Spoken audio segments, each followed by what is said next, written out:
Well, good evening, Little Masters, and welcome to episode 160 of the Prancing Pony Podcast, where today we're going back to nature. Just as long as that doesn't make us naturists. Oh, that is a distinctly bad idea, Sean. That's one I just don't want to ever imagine. I want no part of it, and frankly, I'm sorry that I said it. But folks, so am I. Go ahead and pull up a bench in the common room, and we'll be right there. I'm Sean Marchese, the real-life Lord of the Mark, and I'm here with the Man of the West, who has a mind of metal and wheels, Alan Sisto. Oh, now it's my turn to say I didn't write that. Thanks a lot. Calling me Saruman, I suppose. Maybe if we're talking about my car, I'll let it slide. There you go. Yeah. Well, folks, today we would like to welcome you all to our fifth annual Tolkien Reading Day special. 5 of these now. That's awesome. Unbelievable. Now, for those of you not familiar with the event, Tolkien Reading Day has been organized by the Tolkien Society since 2003 to encourage fans to celebrate and promote the life and works of J.R.R. Tolkien by reading favorite passages. That's right. It happens every year on March 25th. That's the date of the downfall of Sauron and the destruction of Barad-dûr. And that's just a few days away as of when this episode comes out. So you've still got a little time to figure out what your reading is going to be on this year's theme. That's right, because every year the Tolkien Society chooses a different theme to focus on. And this year's theme is nature versus industry. It's a good one. So we're going to be spending this episode reading some of our favorite passages from the Legendarium in which these two forces clash. We're going to be bringing out some passages that I'm sure you'll be expecting, but hopefully we'll be dropping a few surprises on you as well. I hope so. And in keeping with our Tolkien Reading Day tradition here at the Prancing Pony Podcast, we're going to spend our time today, well, mostly reading and not talking quite as much. That's the plan anyway. We'll see how it goes. We'll see how that goes. It is always hard to get us to stop talking, but you know. But we do want to start the reading as soon as possible. Right. But before we do that, it is time for another Tolkien quote of the day. Now, for this segment today, we've picked a couple of longish quotes from Tolkien's letters that we think illustrate the theme of nature versus industry, especially in regards to the way we're going to be looking at it in this episode. Now, that means one of these is a more literal treatment of the topic. The other one's a little bit more metaphysical, but let's start with the literal one. Alan? Okay. Well, this is from letter number 339. It's written to the editor of the Daily Telegraph in 1972. In fact, it's most of the letter. In June of 1972, the Daily Telegraph ran an article entitled Forestry and Us, which used the phrase Tolkien gloom to describe the transformation of natural spaces into places devoid of life where no bird sings. Well, as you might imagine, Tolkien took exception to his name being used to refer to nature being spoiled in that way. He said, and this is just pure brilliance from the pen of Tolkien, "I feel that it is unfair to use my name as an adjective qualifying gloom, especially in a context dealing with trees. In all my works, I take the part of trees as against all their enemies. Lothlorien is beautiful because there the trees were loved. Elsewhere, forests are represented as awakening to consciousness of themselves. The old forest was hostile to two-legged creatures because of the memory of many injuries. Fangorn Forest was old and beautiful, but at the time of the story, tense with hostility because it was threatened by a machine-loving enemy. Mirkwood had fallen under the domination of a power that hated all living things, but was restored to beauty and became Greenwood the Great before the end of the story. It would be unfair to compare the Forestry Commission with Sauron because, as you observe, it is capable of repentance, but nothing it has done that is stupid compares with the destruction, torture, and murder of trees perpetrated by private individuals and minor official bodies. The savage sound of the electric saw is never silent wherever trees are still found growing." Wow. Yeah. I really like that letter. That's it. You're right. It is just pure brilliance. That cutting wit that Tolkien has. And just, well, again, that way with words that we love so much. I think it's really interesting that the author of the article that he's responding to obviously really didn't have a very good understanding of Tolkien. I mean, it seems like if you're referring to natural spaces devoid of life as Tolkien gloom, gloomy. Yeah. That's not Tolkienian at all. And I gotta wonder what this person was thinking of. Maybe they're thinking of Mirkwood or something like that. But that's the only thing I'm thinking of is where the forest was just, you had half-dead trees and you had no living thing that was good. You had, bad water. You had no air, no sun. Yeah. And maybe that's it. But I mean, again, Mirkwood is a place where nature has been despoiled, right? By Sauron, absolutely. By That's what Tolkien explains here. Is like, you got to understand these three forests that are kind of bad places in the story are bad for reasons. Right. Yeah. exactly. So I think it's really interesting that he took that opportunity to, let's say, educate on what exactly a Tolkienian approach to nature is. You'd think that by 1972, journalists would have known better than to attach his name to something without making sure. You'd think. Like, don't you think it would make the rounds? Obviously, he had skewered quite a few journalists by that time. Yeah. Right. Exactly. That's kind of what I'm thinking. This is towards the very end of his life. He's certainly been well known for a long time. By this point, The Lord of the Rings has been exceedingly popular. Mm-hmm.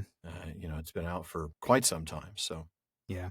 And I love his way with words in this last paragraph here about the destruction, torture, and murder of trees. I mean, that's it's heartbreaking. Strong language. It's tremendously worded. It's beautifully phrased, mm-hmm. and it's intensely personal. You can Absolutely. tell how deeply this moves him. Yeah, absolutely. And even the alliteration, the savage sound of the electric saw is never silent. Ooh, that's a good catch. He just can't get away from it, can he?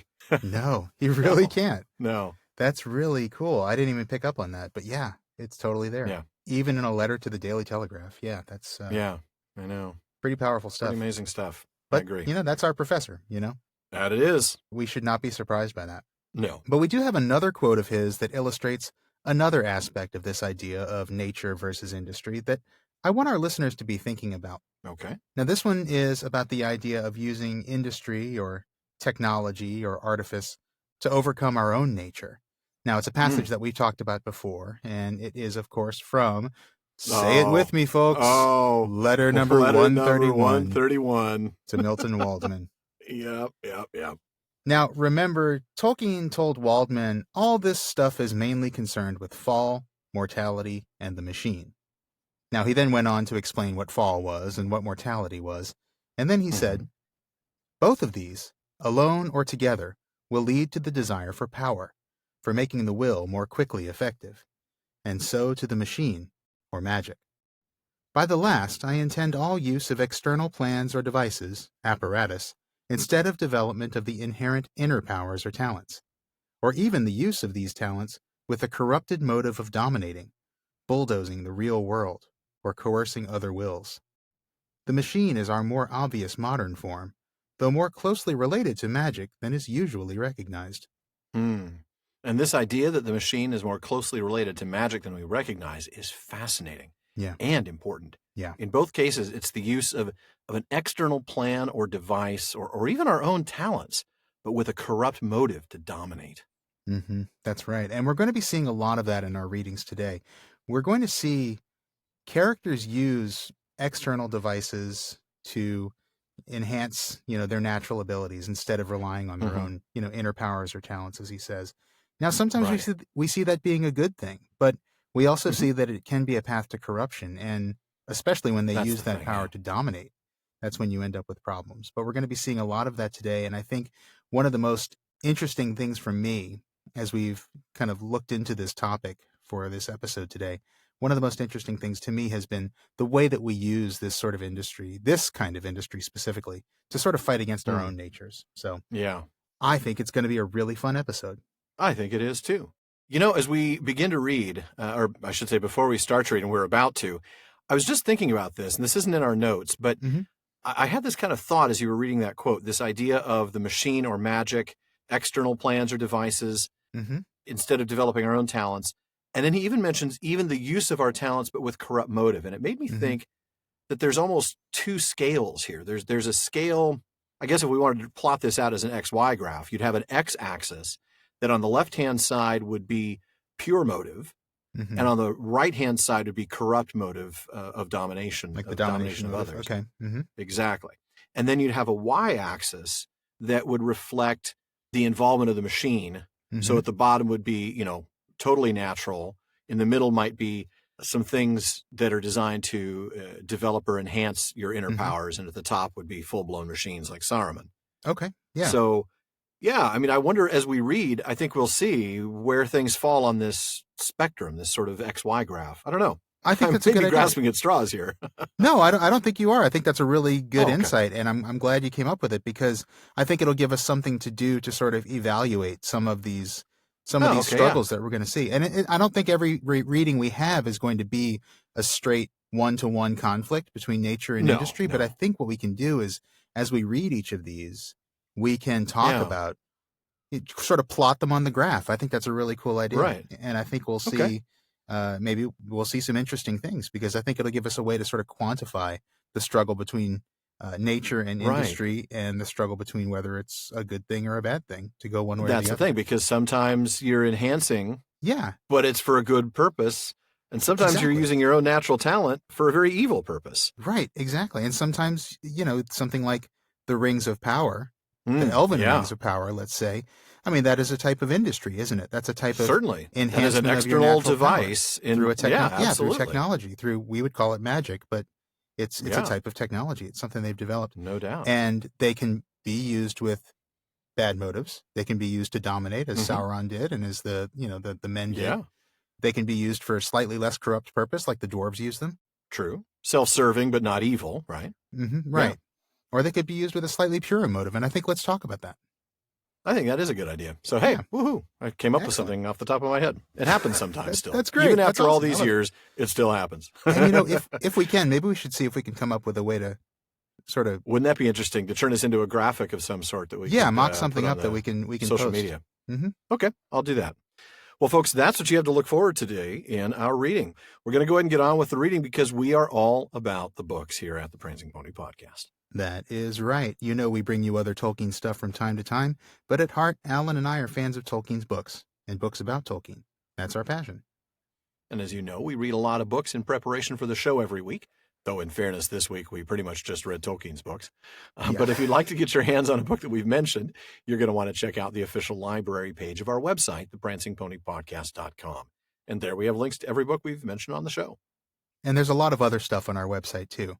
Show notes and book links specific to each episode, outtakes, Prancing Pony Ponderings, and some other little extras. You'll also find a link to our online storefront at teespring.com/stores/PPP, where you can find shirts, mugs, stickers, and other great Prancing Pony Podcast gear. So be sure to check that out. Well, then, let's go ahead and get into our Tolkien Reading Day readings on nature versus industry. Right. We're going to start with the Silmarillion of Aule and Yavanna. Now, this exchange from the Silmarillion, which takes place pretty close to the beginning of time, sets up the theme of nature versus industry really throughout the Legendarium. We immediately see a push-pull between the two forces, embodied in the oddest couple among the Valar. Shawn, can you go ahead and read for us? Yes, I can. Now, when Aule labored in the making of the dwarves, he kept this work hidden from the other Valar. But at last he opened his mind to Yavanna, and told her of all that had come to pass. Then Yavanna said to him, Eru is merciful. Now I see that thy heart rejoiceth, as indeed it may, for thou hast received not only forgiveness, but bounty. Yet because thou hiddest this thought from me until its achievement, thy children will have little love for the things of my love.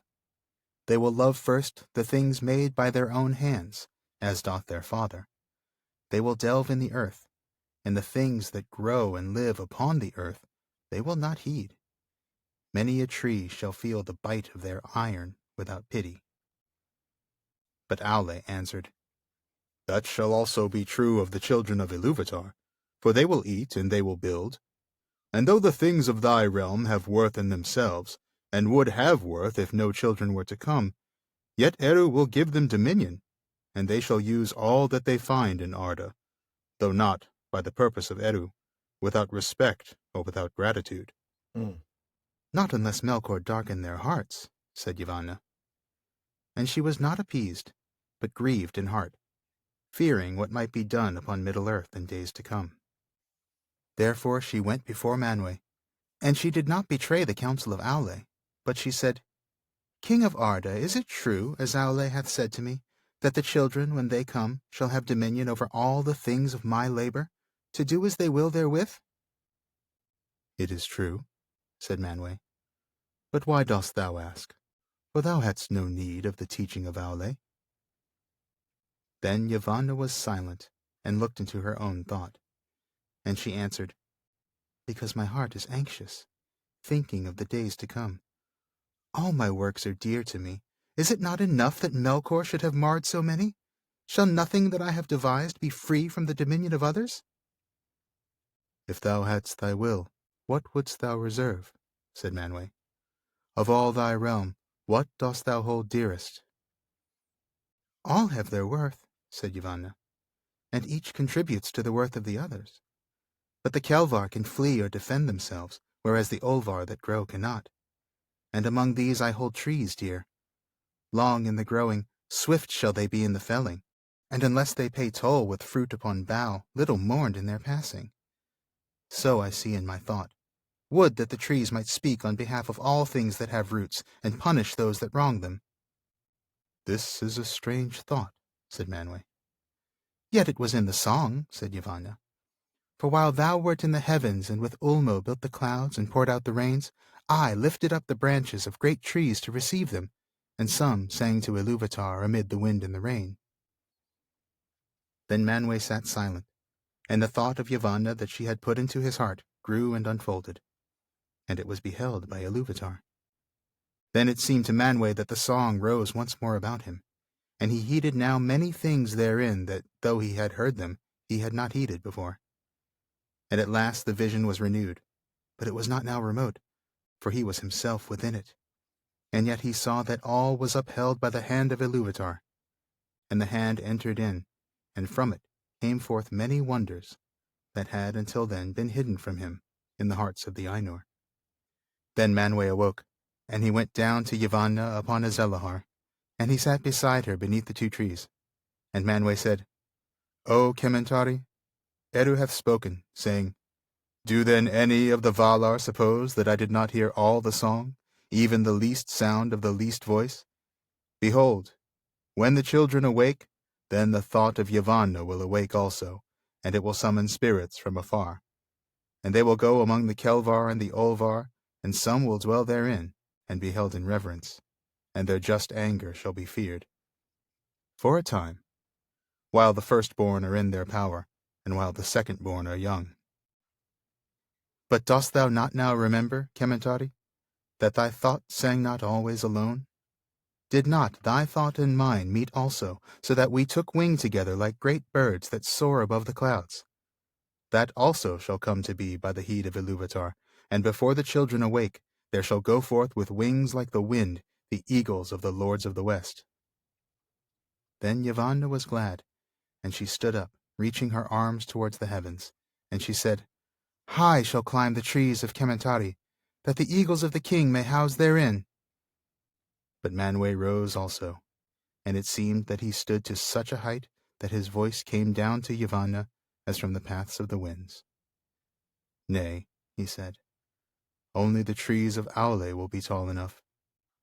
In the mountains the eagles shall house, and hear the voices of those who call upon us.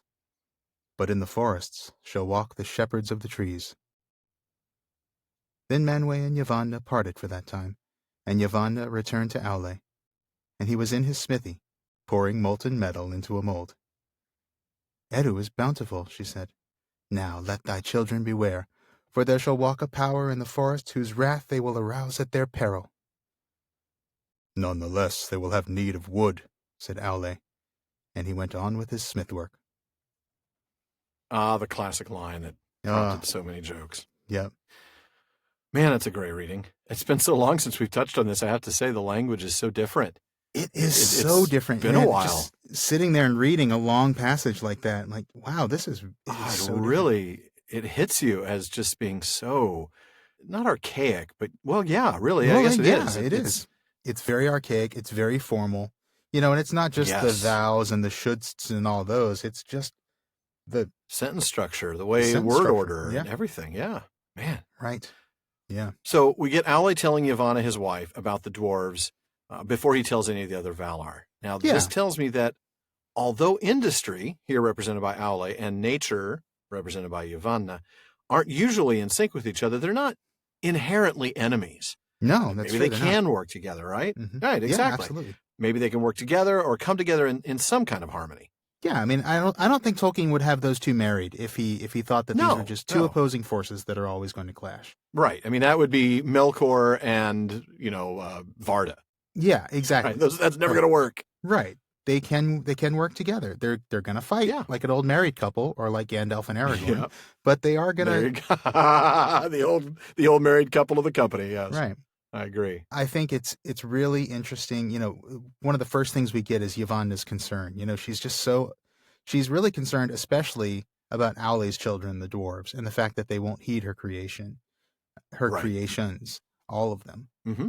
Yeah, the Kelvar and the Olvar, right? Yeah. But the reality is that she's kind of worried about this even broader, too. She's worried about the fact that the children of Ilúvatar are going to have dominion over her, over what she's created. And Aule's response, is dominion is kind of the thing. Arda was created for the children of Ilúvatar. For them. That's right, yeah. And all of them, including dwarves, not just dwarves who are the adopted children, but also elves and men. They're all going to use it. And that's right. Yavanna's concerned about this. She and I get that. I think she feels, well, of course. She feels like, dude, why is everybody gonna, mess up my stuff? Right. Why am I working so hard to make all this? Right. We can't keep anything nice. Right. We can't have nice things. Right. Exactly. I made all these trees. I made all these rabbits. Nobody's going to take care of them. No, they're just least of all, like not your dwarves, honey. Yeah, exactly. No, you can see her being a little sarcastic there. Yeah. So she calls for a referee, right? She wants to get a third party involved here. Totally. Maybe a marriage counselor, maybe just somebody to solve this particular problem. I don't know.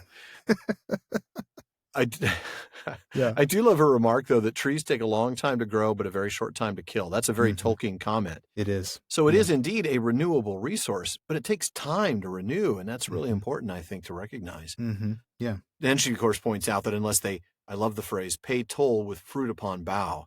There's that vivid, really kind of poetic expression talking about how trees are going to be seen only for what we get from them, what we can use them for, instead of being appreciated for their own existence, for their own beauty, for their own inherent value. Yeah. Right. Yeah, exactly. And I think that's a really powerful way to say that. Yeah, it is. We see her talk about specifically, she feels like the Kelvar, and that's what we might call the fauna. They can run or they can defend themselves from the children of Ilúvatar. But the Olvar, the flora, they can't. They're going to need somebody to protect them. That's right. And so Manwë's like, what? She says, come on. Didn't you hear it? The Ents were in the music. She had this idea in the music of trees singing. And Manwë didn't hear it, but somebody did. That's right. Ilúvatar did. The most important person heard it. Yep. Yeah. So that's really cool because it does kind of show us that unlike dwarves, which do appear based on the story to have been Aule's own thing, not in the music, we see that Ents were in the music. And we see that eagles were also in the music. And I like this idea of Manwë saying that, they worked on them together. It was kind of a duet between Manwë and Yavanna. That to me suggests that maybe eagles and Ents are somehow alike. Maybe they're both kind of protectors over the natural world to some degree. I mean, obviously Ents are very clearly that, but maybe eagles have a role to play there too. Maybe they do. If nothing else, though, I would say that eagles should be seen not only as purely emissaries of Manwë, which we see them as, but also as some sort of evidence or signs of this pact or agreement between Manwë and Yavanna. I think that's true. A couple of other kind of cool things here. Yavanna, she sees Ilúvatar as being merciful in his treatment of Aule, which, I'm reading between the lines there. When she says he's merciful, I mean, she's basically saying, wow, he's letting you do that. He's being tolerant of you. He's letting you slide, yeah. Right, exactly. He's giving you a little slap on the wrist. But then in his treatment of her, she feels like Ilúvatar's been bountiful. He's actually rewarded her. Yeah. And maybe the reality is that Ilúvatar has rewarded both of them and shown mercy to both of them. Well, sure. He showed both mercy and grace to both of them. To both of them, yeah. I can see her perspective, though. I mean, she's done it the right way by going to Manwë. That's a good point. And obviously thus through him to Ilúvatar, whereas Aule had kind of done it the wrong way. Aule's the guy who asks for forgiveness rather than permission. Exactly. He's trying to tell Yavanna that. It's easier to ask forgiveness than permission. And I don't know. I don't want to ask for forgiveness again from Ilúvatar. Right. That's not an easy thing to do. Right. But no, she follows the chain of command, so to speak, and she does get it because it is right. And so now we see, as a result of all of this, this is why nature now has guardians to protect against destruction by industry, and that is going to include that's right. Not only dwarves, but elves and men, and make sure that we are not abusing our dominion over the earth.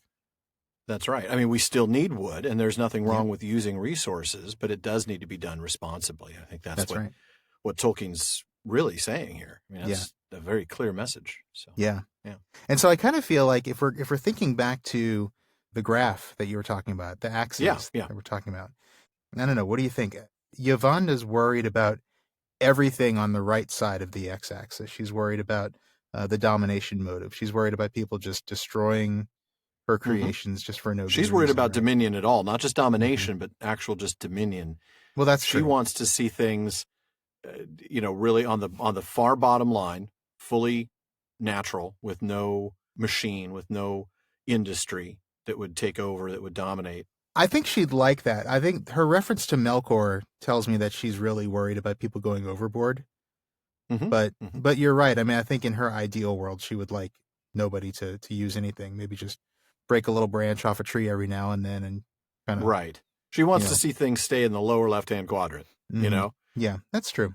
Aule is really, he's top half of that graph. Clearly, he's all about. I think he'd be.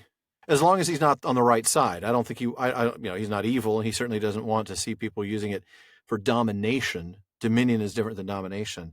But I think he would extend up to the top half of, the entire left-hand side of the graph. I think he would go go farther.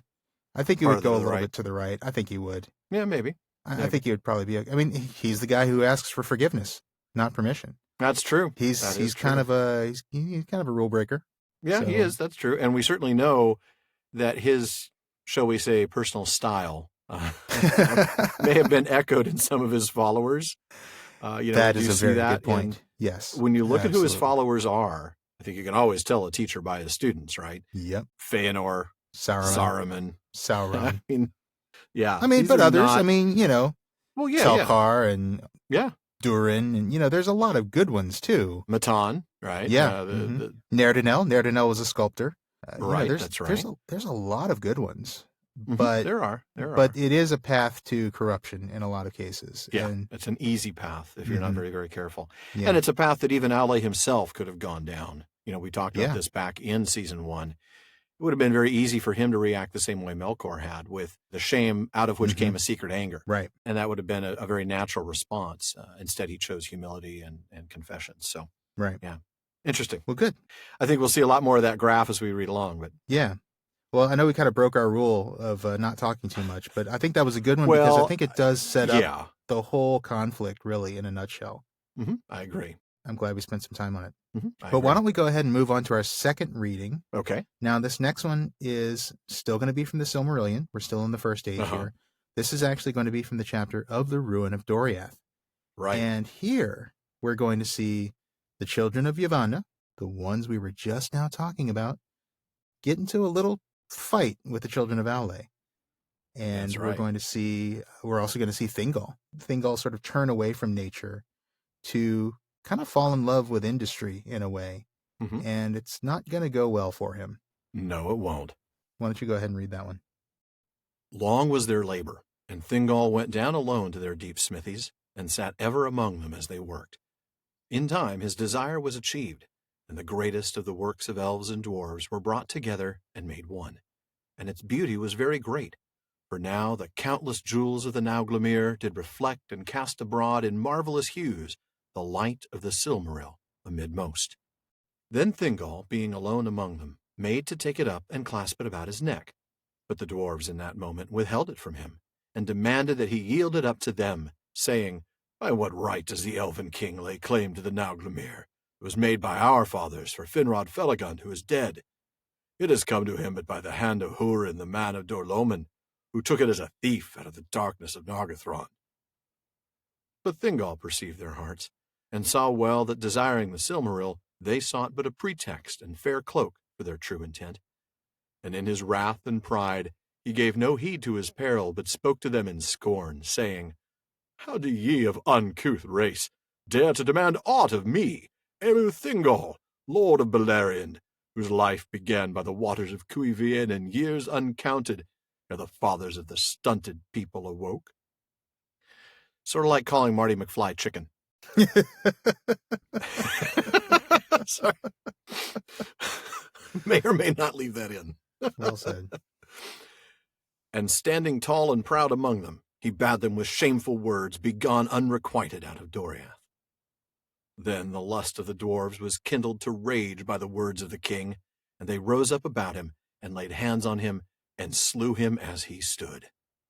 So died in the deep places of Menegroth Elwë Singollo, king of Doriath, who alone of all the children of Iluvatar was joined with one of the Ainur, and he who, alone of the forsaken elves, had seen the light of the trees of Valinor, with his last sight gazed upon the Silmaril. Then the dwarves, taking the Nauglamir, passed out of Menegroth and fled eastwards through Region. But tidings went swiftly through the forest, and few of that company came over Eros, for they were pursued to the death as they sought the eastward road, and the Nauglamir was retaken and brought back in bitter grief to Melian the queen. Yet two there were of the slayers of Thingol, who escaped from the pursuit on the eastern marches, and returned at last to their city far off in the Blue Mountains. And there in Nogrod they told somewhat of all that had befallen, saying that the dwarves were slain in Doriath by command of the Elven king, who thus would cheat them of their reward. Then great was the wrath and lamentation of the dwarves of Nogrod for the death of their kin and their great craftsman, and they tore their beards and wailed, and long they sat taking thought for vengeance. It is told that they asked aid from Belagost, but it was denied them, and the dwarves of Belagost sought to dissuade them from their purpose. But their counsel was unavailing, and ere long a great host came forth from Nogrod, and crossing over Gelion, marched westward through Beleriand. Upon Doriath a heavy change had fallen. Melian sat long in silence beside Thingol the king, and her thought passed back into the starlit years, and to their first meeting among the nightingales of Nan Elmoth in ages past. And she knew that her parting from Thingol was the forerunner of a greater parting, and that the doom of Doriath was drawing nigh. For Melian was of the divine race of the Valar, and she was a Maya of great power and wisdom. But for love of Elwë Singollo, she took upon herself the form of the elder children of Iluvatar, and in that union she became bound by the chain and trammels of the flesh of Arda. In that form she bore to him Luthien Tinuviel, and in that form she gained a power over the substance of Arda, and by the girdle of Melian was Doriath defended through long ages from the evils without. But now Thingol lay dead, and his spirit had passed to the halls of Mandos, and with his death a change came also upon Melian. Thus it came to pass that her power was withdrawn in that time from the forests of Neldoreth and Region, and Escalduin the enchanted river spoke with a different voice, and Doriath lay open to its enemies.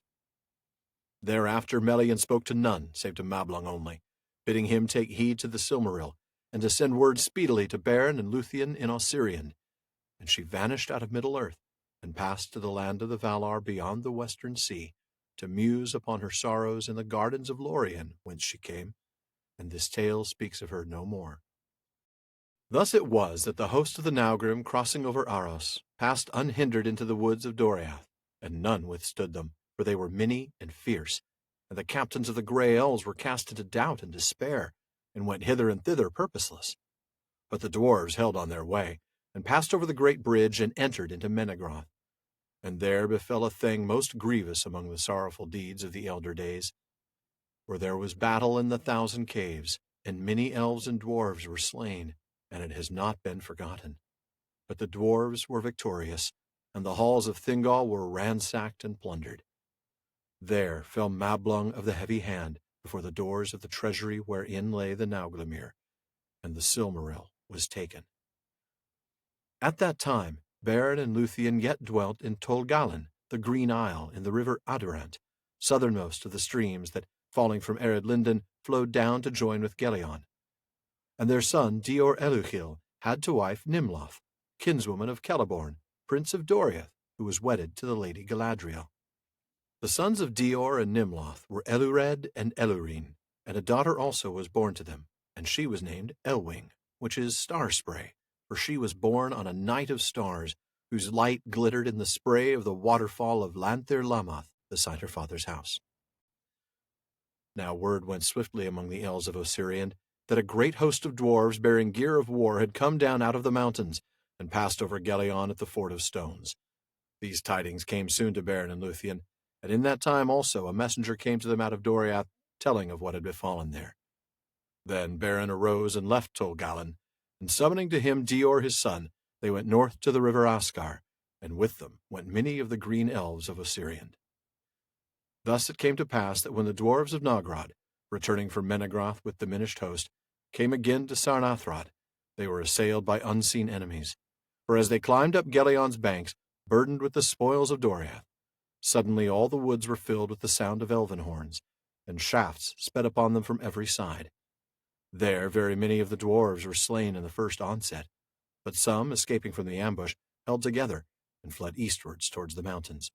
And as they climbed the long slopes beneath Mount Dolmed, there came forth the shepherds of the trees, and they drove the dwarves into the shadowy woods of Ered Lindan, whence it is said came never one to climb the high passes that led to their homes. And Aule and Yavanna watched all this, and Yavanna said, "See, I told you." That's right. That's exactly right. Yeah. It's an interesting one. And isn't it? I'm going to go back to the very beginning here. The setting of the Silmaril into the Nauglamir is kind of like the pinnacle of elven and dwarven engineering coming together. This is sort of this is the best technology each of those races has achieved. And I know I'm using the word technology in kind of a funny way because this is a fantasy craft, book, but yeah, that's really what it is. It's craft, it's technology, yeah. It's something that they've developed. It's invention. Their skill. That's right. Yeah, skill. That's a good way of putting it. Yeah. And but these things are not just beautiful. They have power. They have magical power. Yes, they do. So, yes, they do. Especially and the so Silmaril. this really is the pinnacle of those two coming together. And so it is it is an example of both elven and dwarven working industry together in a sense. Yeah. Yeah, it really is. And the dwarves, of course, lay claim to the product of their industry, but really, we all know that's just a mask for lust and greed. They want the Silmaril. Yeah, for sure. Now, I think Thingol's, let's just call it his little racist tirade against the dwarves. Well, Who are you of uncouth race? Like, dude, come on. Uncouth race? Yeah, I know. Come on. Yeah. I suppose that is quite bald racism right there. But there's no beating around the bush on that one. No, there's not. That's an interesting clash between, I see that as an interesting kind of clash of nature and industry. He needs the dwarves to do the work for him. Their craftsmanship is superior to his. He can't do what they can do. And yet, he still believes that he's better than them just because he's an elf. Yeah, because of who he is, by his nature, so to speak. Yeah, it is. That's interesting. It's disgusting. It's also interesting. It is. Thingol is a character that I swear that the more I read, I know he does some great things. He starts out so great, but man, does he fall.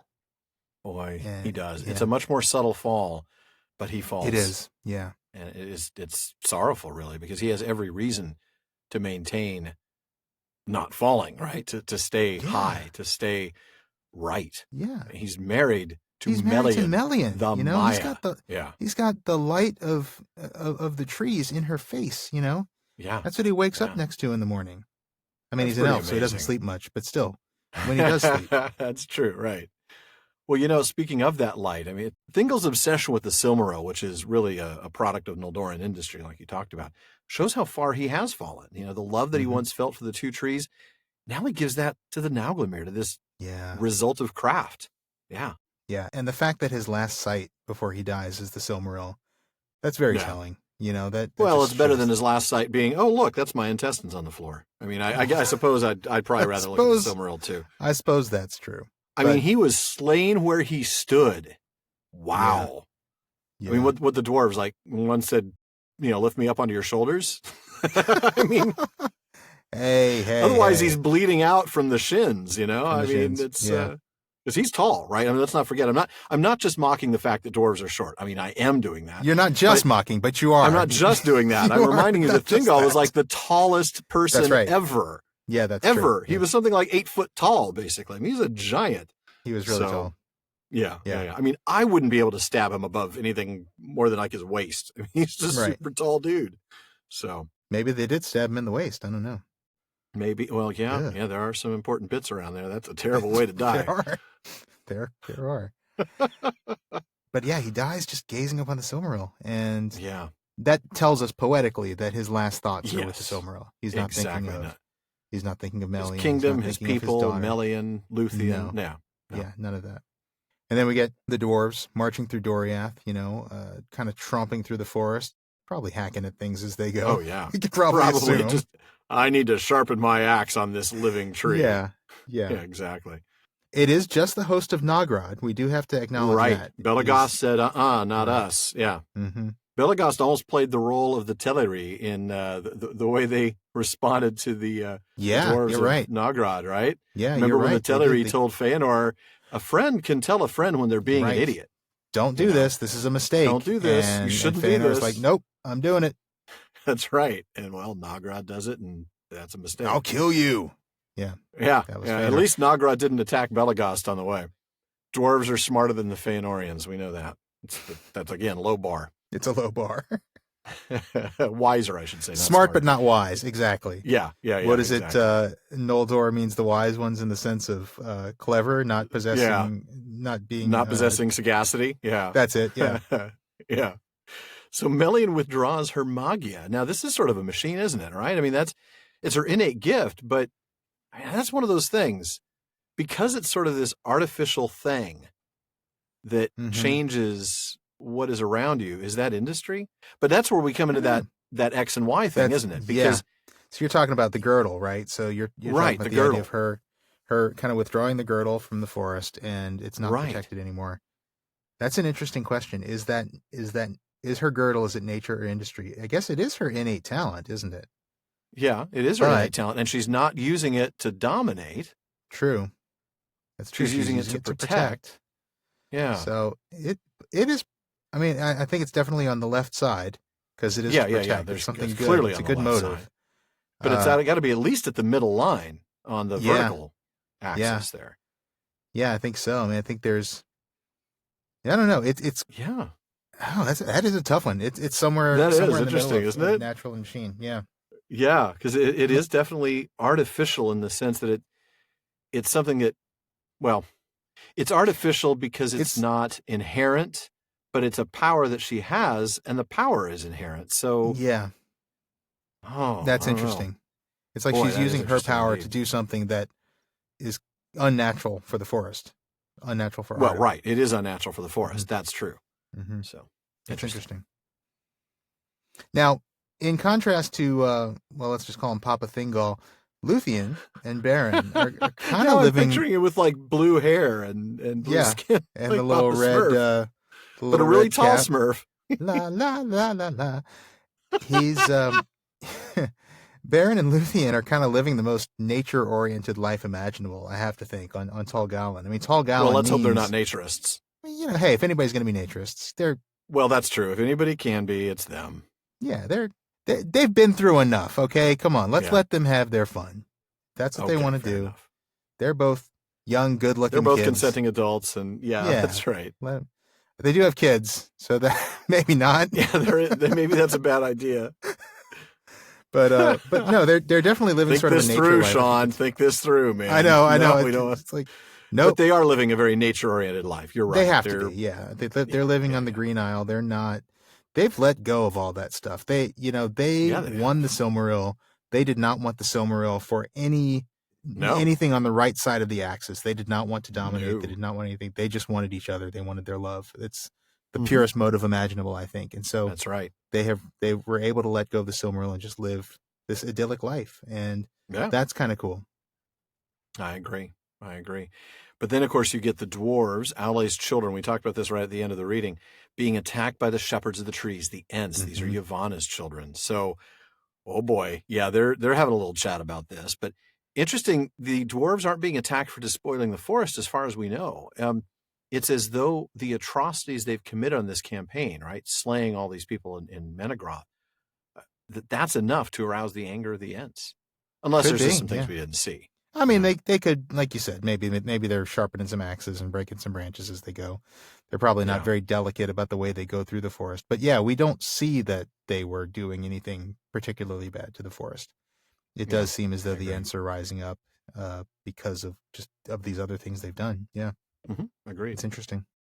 All right. Well, we're going to go ahead and move on to our next reading. And this one is going to come from Unfinished Tales, and this is specifically from the history of Galadriel and Celeborn.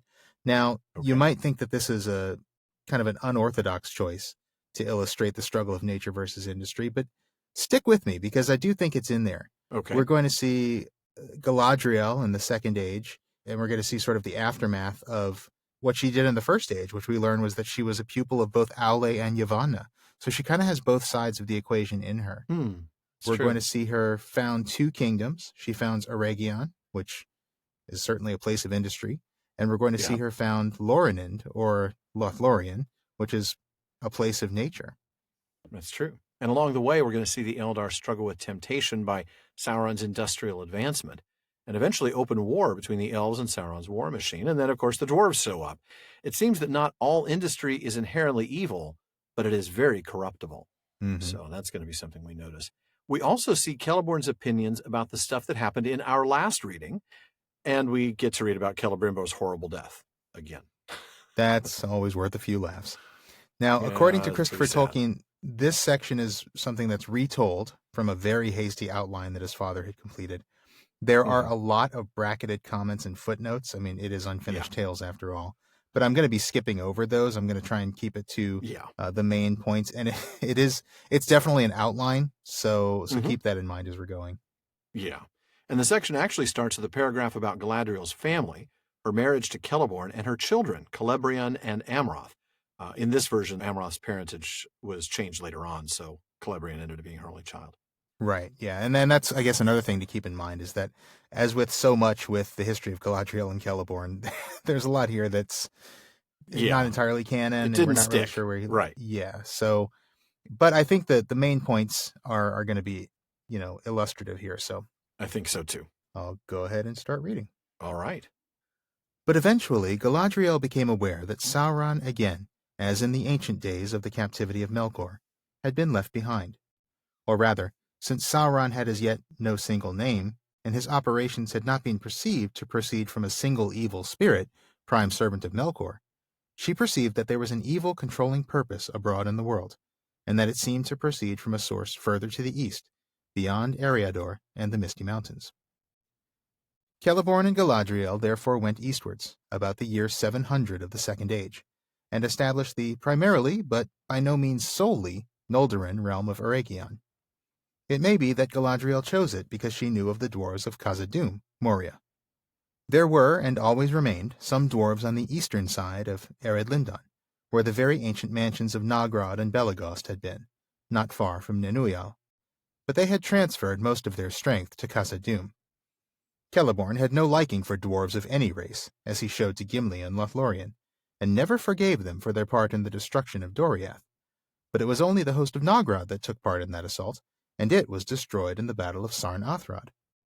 The dwarves of Belagost were filled with dismay at the calamity, and fear for its outcome, and this hastened their departure eastwards to Khazad-dûm. Thus the dwarves of Moria may be presumed to have been innocent of the ruin of Doriath, and not hostile to the elves. In any case, Galadriel was more far-sighted in this than Celeborn, and she perceived from the beginning that Middle-earth could not be saved from the residue of evil that Morgoth had left behind him, save by a union of all the peoples who were in their way, and in their measure, opposed to him. She looked upon the dwarves also with the eye of a commander, seeing in them the finest warriors to pit against the orcs. Moreover, Galadriel was a Noldo, and she had a natural sympathy with their minds and their passionate love of crafts of hand, a sympathy much greater than that found among many of the Eldar. The dwarves were the children of Aule, and Galadriel, like others of the Noldor, had been a pupil of Aule and Yavanna in Valinor. Galadriel and Celeborn had in their company a Noldorin craftsman named Celebrimbor.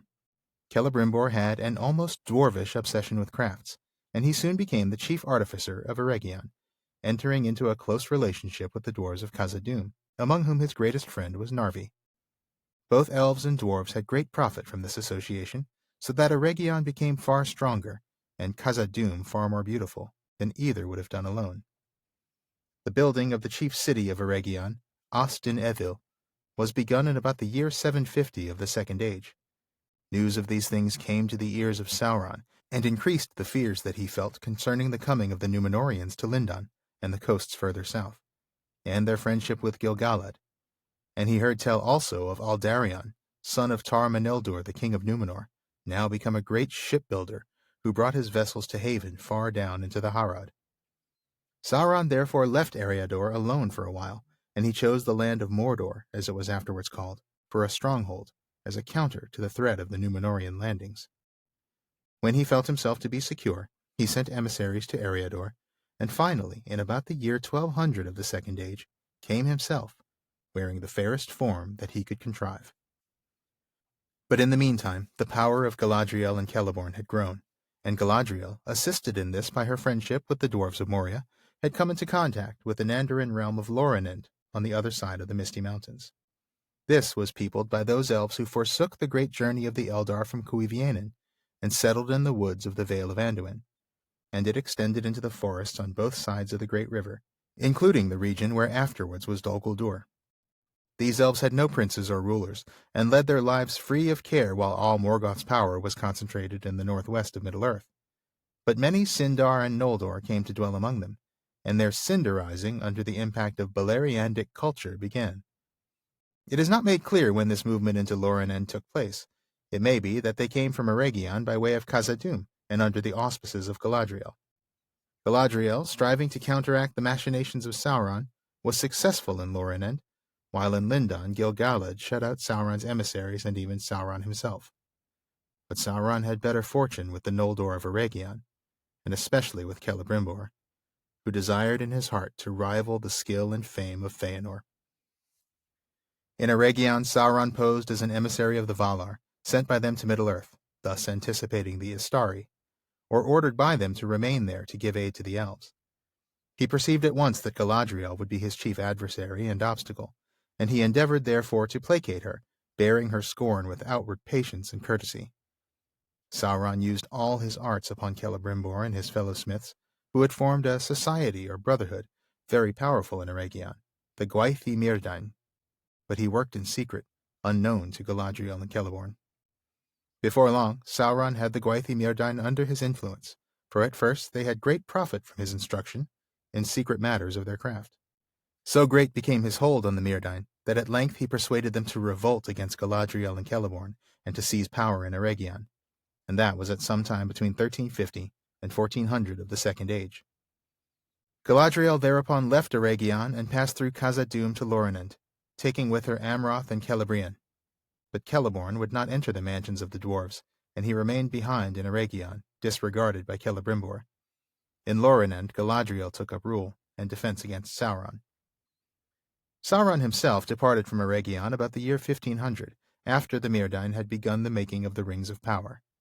Now Celebrimbor was not corrupted in heart or faith, but had accepted Sauron as what he posed to be, and when at length he discovered the existence of the One Ring, he revolted against Sauron, and went to Lorinend to take counsel once more with Galadriel.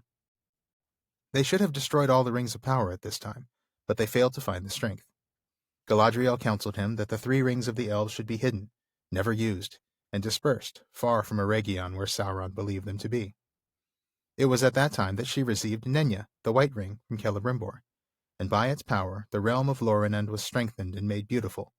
But its power upon her was great also, and unforeseen, for it increased her latent desire for the sea and for return into the west, so that her joy in Middle-earth was diminished. Celebrimbor followed her counsel that the Ring of Air and the Ring of Fire should be sent out of Eregion, and he entrusted them to Gil-galad and Lindon. It is said here that at this time Gil-galad gave Narya, the Red Ring, to Círdan, Lord of the Havens, but later in the narrative there is a marginal note that he kept in himself until he set out for the War of the Last Alliance. When Sauron learned of the repentance and revolt of Celebrimbor, his disguise fell, and his wrath was revealed, and gathering a great force he moved over Calenardhon, Rohan, to the invasion of Eriador in the year 1695. When news of this reached Gil-galad, he sent out a force under Elrond half-Elven, but Elrond had far to go, and Sauron turned north and made at once for Eregion. The scouts and vanguard of Sauron's host were already approaching when Celeborn made a sortie and drove them back. But though he was able to join his force to that of Elrond, they could not return to Eregion, for Sauron's host was far greater than theirs, great enough both to hold them off and closely to invest Eregion. At last the attackers broke into Eregion with ruin and devastation, and captured the chief object of Sauron's assault, the house of the Myrdain, where were their smithies and their treasures. Celebrimbor, desperate, himself withstood Sauron on the steps of the great door of the Myrddin, but he was grappled and taken captive, and the house was ransacked. There Sauron took the 9 rings and other lesser works of the Myrddin, but the 7 and the 3 he could not find. Then Celebrimbor was put to torment, and Sauron learned from him where the 7 were bestowed. This Celebrimbor revealed because neither the 7 nor the 9 did he value as he valued the 3. The 7 and the 9 were made with Sauron's aid, whereas the 3 were made by Celebrimbor alone, with a different power and purpose. Concerning the 3 rings, Sauron could learn nothing from Celebrimbor, and he had him put to death, but he guessed the truth, that the 3 had been committed to elvish guardians, and that must mean to Galadriel and Gil-galad. In black anger he turned back to battle, and bearing as a banner Celebrimbor's body hung upon a pole, shot through with orc arrows, he turned upon the forces of Elrond. Elrond had gathered such a few of the elves of Eregion as had escaped, but he had no force to withstand the onset. He would indeed have been overwhelmed had not Sauron's host been attacked in the rear, for Durin sent out a force of dwarves from Khazad-dûm, and with them came elves of Lorinand led by Amroth. Elrond was able to extricate himself, but he was forced away northwards, and it was at that time that he established a refuge and stronghold at Imladris, Rivendell. Sauron withdrew the pursuit of Elrond, and turned upon the dwarves and the elves of Lorinand, whom he drove back. But the gates of Moria were shut, and he could not enter. Ever afterwards Moria had Sauron's hate, and all orcs were commanded to harry dwarves whenever they might. Despite the fact that we normally associate Galadriel with Lothlorien, which here is called Lorinand, the very first realm that she established in this version was Eregion, so she's really associated with industry as much as she is with nature, huh? Yeah, exactly. We kind of see both sides of that with her. We also get the reason for Eregion being where it was, right? Close to Moria. Yeah. At least that's what's believed. Right. We get Celeborn's own little bit of racism. I guess he learned from Thingol. And he's got some strong thoughts about the fall of Doriath, the crimes of the dwarves of Nogrod. There's a little bit of a grudge there. He's certainly not breaking any molds by being a dwarf-hating elf. No, that's pretty much just par for the course there. Now, Galadriel, as a Noldo, doesn't share her husband's prejudices, and in fact, she has something in common with the dwarves because they're both pupils of Aule. That's right, and I think it's really important that we see that she and other Noldor were considered pupils of both Aule and Yavanna. I think that's a dead horse I'm happy to keep beating because it does show that industry and nature can come together. True. We see that Celebrimbor also has something dwarvish about him. He's another Noldo, of course, and he's got a dwarvish obsession with crafts. That's true. And we should also notice the Númenóreans make an appearance here through Tar-Mineldur and his son Aldarion. Now, we're not going to get into Aldarion's story here, maybe a few seasons from now when we get into that, but he was known as a mariner and a great shipbuilder. In his story, which is also in Unfinished Tales, we learn that he expanded Númenor's shipbuilding industry. And so, while we're never told this explicitly, the Númenóreans are really the closest thing to an industrial society of men that we find in Middle-earth. That's true. And if I'm remembering that story of Aldarion and Erendis, there is some stuff about the forests and all the all deforestation, the trees no that doubt. he cut down. Yeah, that's right. There's another industry versus nature thing in there. Yeah. Yeah. We couldn't read everything related to the topic, folks. I mean, it would be a 4-hour episode. Exactly. We picked a few. Yeah. As it is, it's still going to be long, but yeah. Yeah. What else do we get? We get the founding of Mordor. That's obviously the center of Sauron's machine. And by the time we see it in the Third Age, it'll be sort of an industrial wasteland. Exactly. We see Sauron sort of hiding himself under the fairest form he could contrive. I think that's, just a use of his powers to dominate, I would say. Right, exactly. It may be an inherent power, but he's using it to dominate. So it's on the right end on the right of side, the chart, even if it's in the middle on the vertical scale. Yeah. We see Galadriel sort of leveraging her relationship with the dwarves of Moria. She's actually kind of using them to make contact with Lorinand. So I don't know if there's a whole lot there, but, certainly the elves of Lorinand are kind of living a very nature-oriented life there, aren't they?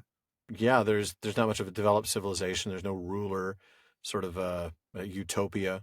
An anarcho-syndicalist commune. We sort of take it in turns to be an executive of the week. Sorry. And Galadriel comes over there. How'd you become queen then? Well, I didn't vote for you. You don't vote for a queen. You don't vote for queens.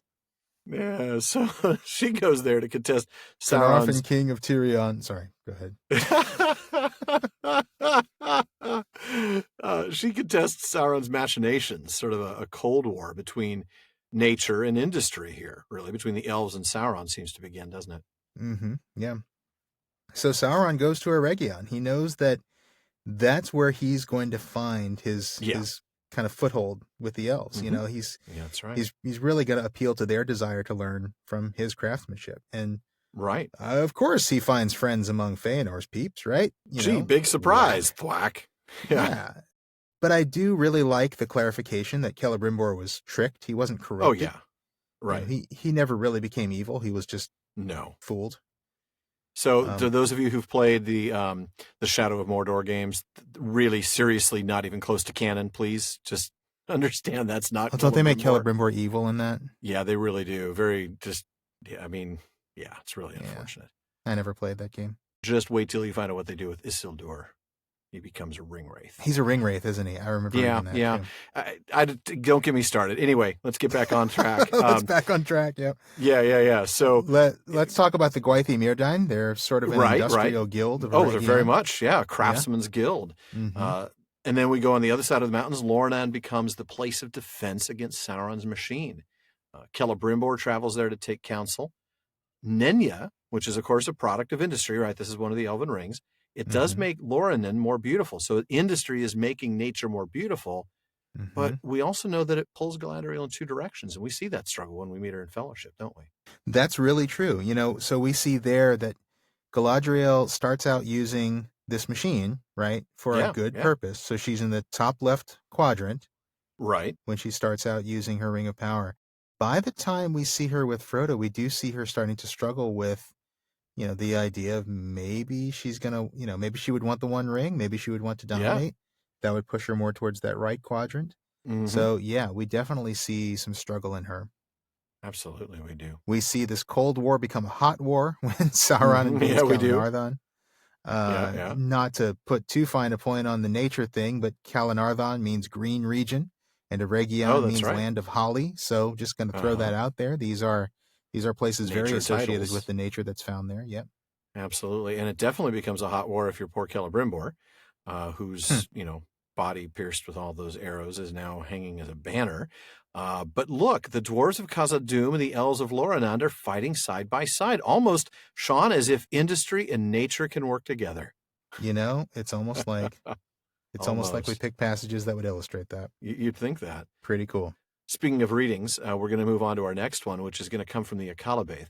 As we saw in the last reading, the Númenóreans are the closest thing to an industrialized society of men that we see in the Legendarium, with their advanced technology and their massive ships. Mm-hmm. Now, of course, all their technology can't save them from death. But that in itself is a struggle between nature and industry. It's their attempt to overcome their own nature, their own human, their own mortal nature, with devices that industry has developed, huh? Absolutely. And here we're going to see the last step on that road. Here's where we're going to see the Númenóreans actually sail their fleet of, let's just call them technologically advanced warships, into the west, attempting to wrest immortality from the Valar by force and domination. Absolutely. Putting them in that top right quadrant, no doubt. Absolutely. Yep. And we are going to see not only their human nature and just the pure inevitability of their mortality, but also nature itself is against them here. And I love that aspect of this section here. All right, I'm going to go ahead and pick up there. Now, aforetime in the Isle of Númenor, the weather was ever apt to the needs and liking of men. Rain and due season, and ever in measure, and sunshine, now warmer, now cooler, and winds from the sea. And when the wind was in the west, it seemed to many that it was filled with a fragrance, fleeting but sweet, heart-stirring, as of flowers that bloom forever in undying meads, and have no names on mortal shores. But all this was now changed, for the sky itself was darkened, and there were storms of rain and hail in those days, and violent winds. And ever and anon a great ship of the Númenóreans would founder, and return not to haven, though such a grief had not till then befallen them since the rising of the star. And out of the west there would come at times a great cloud in the evening, shaped as it were an eagle, with pinions spread to the north and the south, and slowly it would loom up, blotting out the sunset, and then uttermost night would fall upon Númenor. And some of the eagles bore lightning beneath their wings, and thunder echoed between sea and cloud. Then men grew afraid. "Behold, the eagles of the lords of the west," they cried. "The eagles of Manwë are come upon Númenor." And they fell upon their faces. Then some few would repent for a season, but others hardened their hearts, and they shook their fists at heaven, saying, "The lords of the west have plotted against us. They strike first. The next blow shall be ours." These words the king himself spoke, but they were devised by Sauron. Now the lightnings increased, and slew men upon the hills, and in the fields, and in the streets of the city. And a fiery bolt smote the dome of the temple and shore it asunder, and it was wreathed in flame. But the temple itself was unshaken, and Sauron stood there upon the pinnacle and defied the lightning and was unharmed. And in that hour men called him a god and did all that he would. When therefore the last portent came, they heeded it little, for the land shook under them, and a groaning as of thunder underground was mingled with the roaring of the sea, and smoke issued from the peak of the Meneltarma. But all the more did Ar-Pharazôn press on with his armament. In that time the fleets of the Númenorians darkened the sea upon the west of the land, and they were like an archipelago of 1,000 isles. Their masts were as a forest upon the mountains, and their sails like a brooding cloud, and their banners were golden and black. And all things waited upon the word of Ar-Pharazôn. And Sauron withdrew into the inmost circle of the temple, and men brought him victims to be burned. Then the eagles of the lords of the west came up out of the dayfall, and they were arrayed as for battle, advancing in a line, the end of which diminished beyond sight. And as they came, their wings spread ever wider, grasping the sky. But the west burned red behind them, and they glowed beneath, as though they were lit with a flame of great anger, so that all Númenor was illumined as with a smoldering fire. And men looked upon the faces of their fellows, and it seemed to them that they were red with wrath. Then Ar-Pharazôn hardened his heart, and he went aboard his mighty ship Alcarandus, Castle of the Sea. Many-oared it was, and many-masted, golden and sable, and upon it the throne of Ar-Pharazôn was set. Then he did on his panoply and his crown, and let raise his standard, and he gave the signal for the raising of the anchors, and in that hour the trumpets of Númenor outrang the thunder. Thus the fleets of the Númenorians moved against the menace of the west, and there was little wind, but they had many oars and many strong slaves to row beneath the lash. The sun went down, and there came a great silence. Darkness fell upon the land, and the sea was still, while the world waited for what should betide. Slowly the fleets passed out of the sight of the watchers in the havens, and their lights faded, and night took them, and in the morning they were gone. For a wind arose in the east, and it wafted them away, and they broke the ban of the Valar and sailed into forbidden seas, going up with war against the deathless, to wrest from them everlasting life within the circles of the world. But the fleets of Ar-Pharazôn came up out of the deeps of the sea and encompassed Avallone and all the isle of Eressia, and the Eldar mourned, for the light of the setting sun was cut off by the cloud of the Númenorians, and at last Ar-Pharazôn came even to Aman, the blessed realm, and the coasts of Valinor. And still all was silent, and doom hung by a thread. For Ar-Pharazôn wavered at the end, and almost he turned back. His heart misgave him when he looked upon the soundless shores, and saw Taniquetil shining, whiter than snow, colder than death, silent, immutable, terrible as the shadow of the light of Ilúvatar. But pride was now his master, and at last he left his ship and strode upon the shore, claiming the land for his own, if none should do battle for it. And a host of the Númenorians encamped in might about Túna, whence all the Eldar had fled. Then Manwë upon the mountain called upon Ilúvatar, and for that time the Valar laid down their government of Arda. But Ilúvatar showed forth his power, and he changed the fashion of the world, and a great chasm opened in the sea between Númenor and the deathless lands, and the waters flowed down into it, and the noise and smoke of the cataracts went up to heaven, and the world was shaken. And all the fleets of the Númenorians were drawn down into the abyss, and they were drowned and swallowed up forever.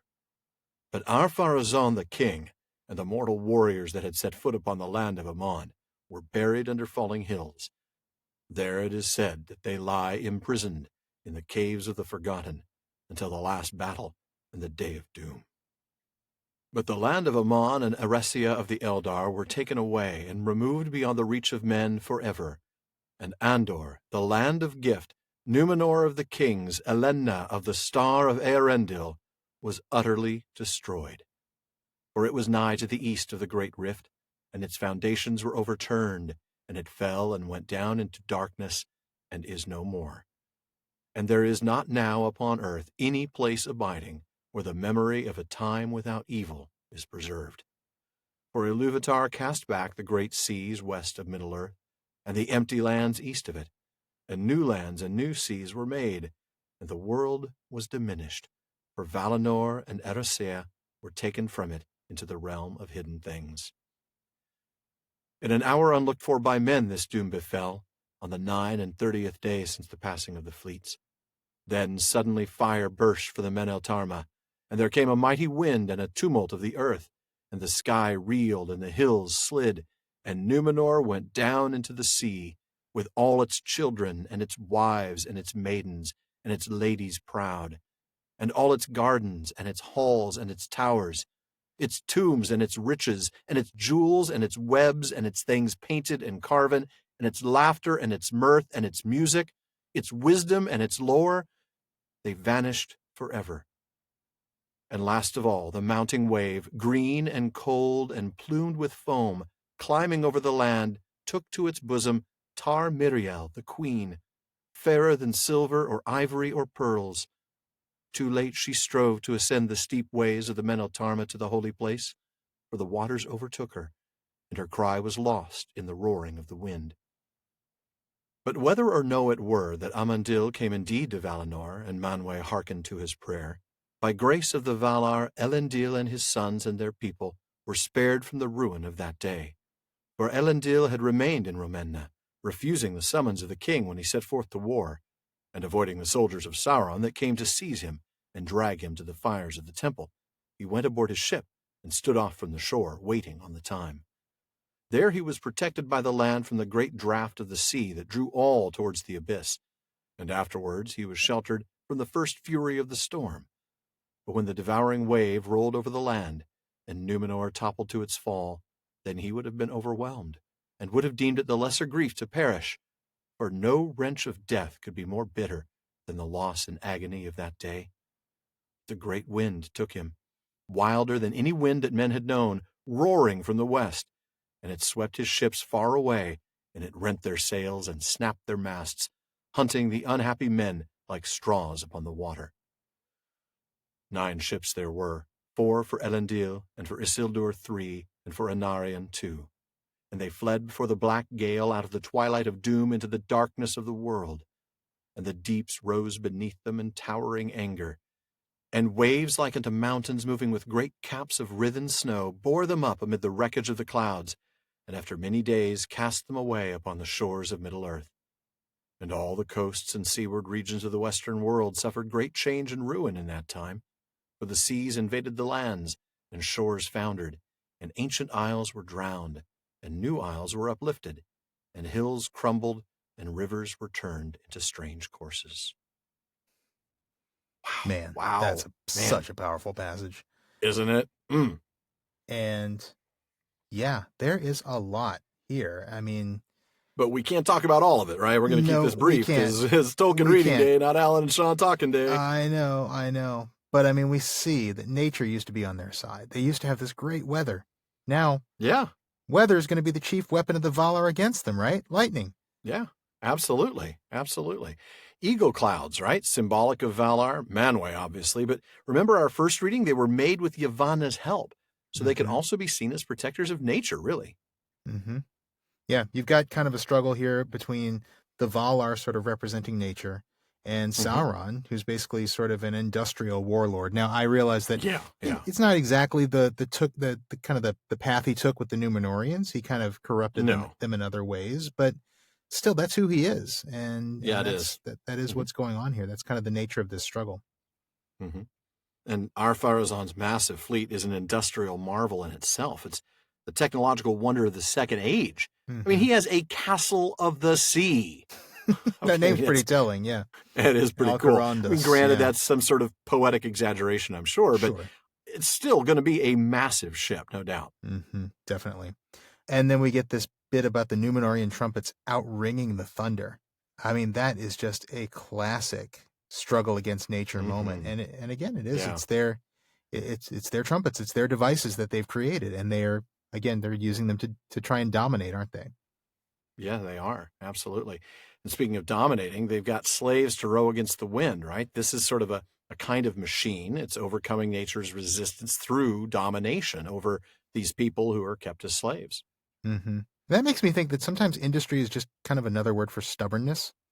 You know, I mean, sometimes it's just, doing what it takes to just like, I'm going to get this done. Yeah, it's like this notion of being industrious, right?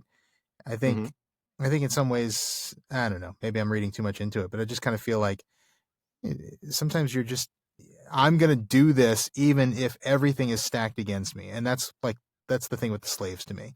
We're going to sail into the west, even if the wind is not favorable and even if everything is stacked against us. We got slaves, man. I got slaves. Right. We're going to row. We can do this. Yeah. We're going to make sure we do this. Yep. And making war against the deathless. I mean, wow. Remember that the goal here is to win immortality. This is something that is against the nature of men.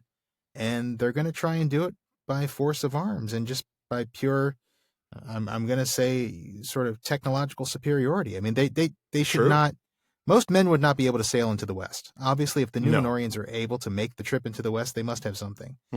And so, that's what they're going to be using. That's their machine that they're going to use. That is their machine.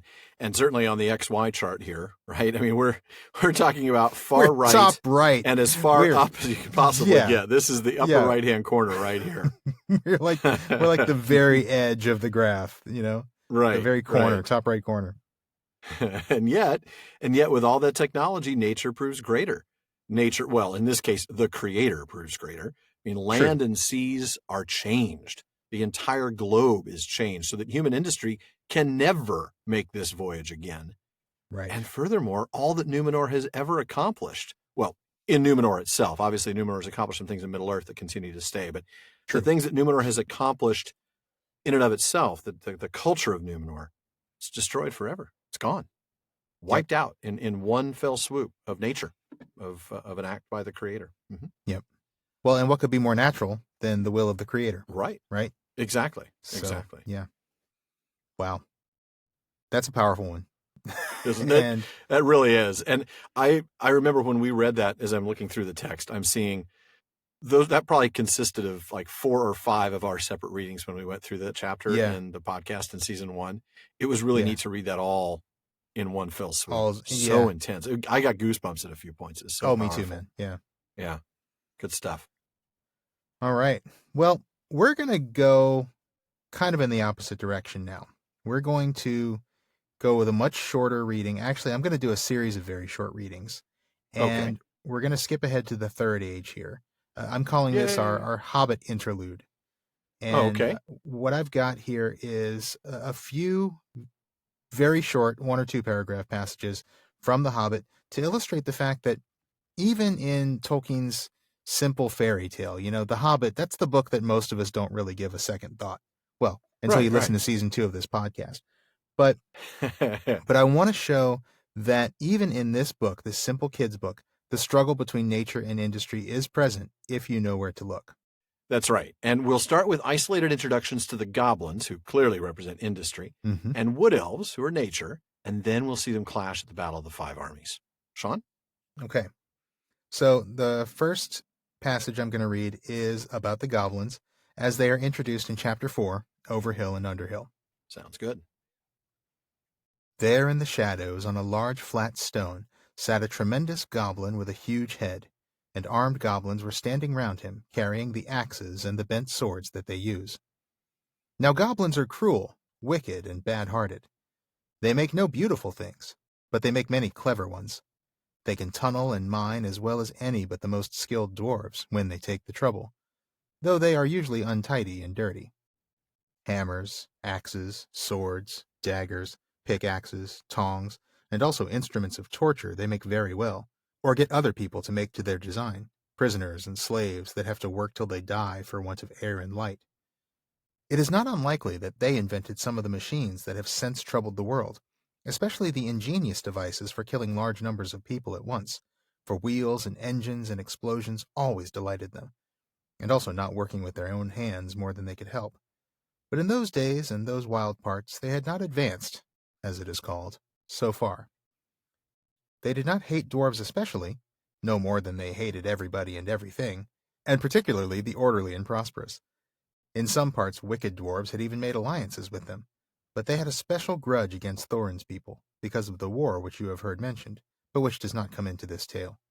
And anyway, goblins don't care who they catch, as long as it is done smart and secret, and the prisoners are not able to defend themselves. So goblins tunnel, mine, and they make clever, dirty, and nasty things. They make wheels and engines and explosions, and all these things delight them. They don't just accept the destructive power of industry because it helps them accomplish some sort of goal. This isn't a means to an end. They revel in it. Yeah. Yeah. They're top right, very top right here on our graph. Very top right. Even if they're not as effective in terms of machine, I mean, they it's not for lack of trying. Right. They're dirty, they're untidy, but they're certainly not very efficient. But man, they're evil about it. Boy, they sure are, and they enjoy it. They revel in it. It's just Yep. And we're going to see this again in a couple of readings, so keep that thought in mind. But now I'm going to move to another passage in The Hobbit, and this is going to describe the Wood Elves of Mirkwood as they're introduced in Chapter 8, Flies and Spiders. Yeah. The feasting people were Wood Elves, of course. These are not wicked folk. If they have a fault, it is distrust of strangers. Though their magic was strong, even in those days they were wary. They differed from the High Elves of the West, and were more dangerous and less wise. For most of them, together with their scattered relations in the hills and mountains, were descended from the ancient tribes that never went to Faerie in the West. There the Light Elves and the Deep Elves and the Sea Elves went and lived for ages, and grew fairer and wiser and more learned, and invented their magic and their cunning craft in the making of beautiful and marvelous things, before some came back into the wide world. In the wide world the Wood Elves lingered in the twilight of our sun and moon, but loved best the stars, and they wandered in the great forests that grew tall in lands that are now lost. They dwelt most often by the edges of the woods, from which they could escape at times to hunt, or to ride and run over the open lands by moonlight or starlight. And after the coming of men they took ever more and more to the gloaming and the dusk. Still elves they were and remain, and that is good people. In a great cave some miles within the edge of Mirkwood on its eastern side, there lived at this time their greatest king. Before his huge doors of stone a river ran out of the heights of the forest, and flowed on and out into the marshes at the feet of the high wooded lands. This great cave, from which countless smaller ones opened out on every side, wound far underground, and had many passages and wide halls. But it was lighter and more wholesome than any goblin dwelling, and neither so deep nor so dangerous. In fact, the subjects of the king mostly lived and hunted in the open woods, and had houses or huts on the ground and in the branches. The beeches were their favorite trees. The king's cave was his palace and the strong place of his treasure, and the fortress of his people against their enemies. Mm-hmm. So they're much more in tune with nature. I mean, they have caves too, but these are much more wholesome caves. Right. This, really clear contrast with the goblins here. The caves are, like you said, wholesome. They're lighter. They're clean. Yeah, they are. They're clean. They're clean really and light. Expect wholesome, this to be. Yeah, they really are. Yeah. And of course, like anything else in nature, they're going to be. They love the trees. They love the beaches in particular. They hunt in the woods. Presumably to actually eat and not just for sport. Right. And what I think is interesting is that we see the Wood Elves contrasted not only with the goblins, but they're even contrasted with the High Elves. The free kindreds of the elves who went to Valinor, or Faerie as it's called here. And we see that they're even more in tune with nature than those other elves are. We get this really cool passage about how the High Elves advanced and how they learned how to craft all these wonderful and beautiful things, which is a kind of industry. And of course, this is going to include the Noldor, so that makes a lot of sense. Right. But the Wood Elves stayed behind, and they just kind of spent their time, OMG stars. OMG stars, OMG trees. OMG stars, OMG trees. They're really just reveling in nature. And so they are. There's a really clear contrast there.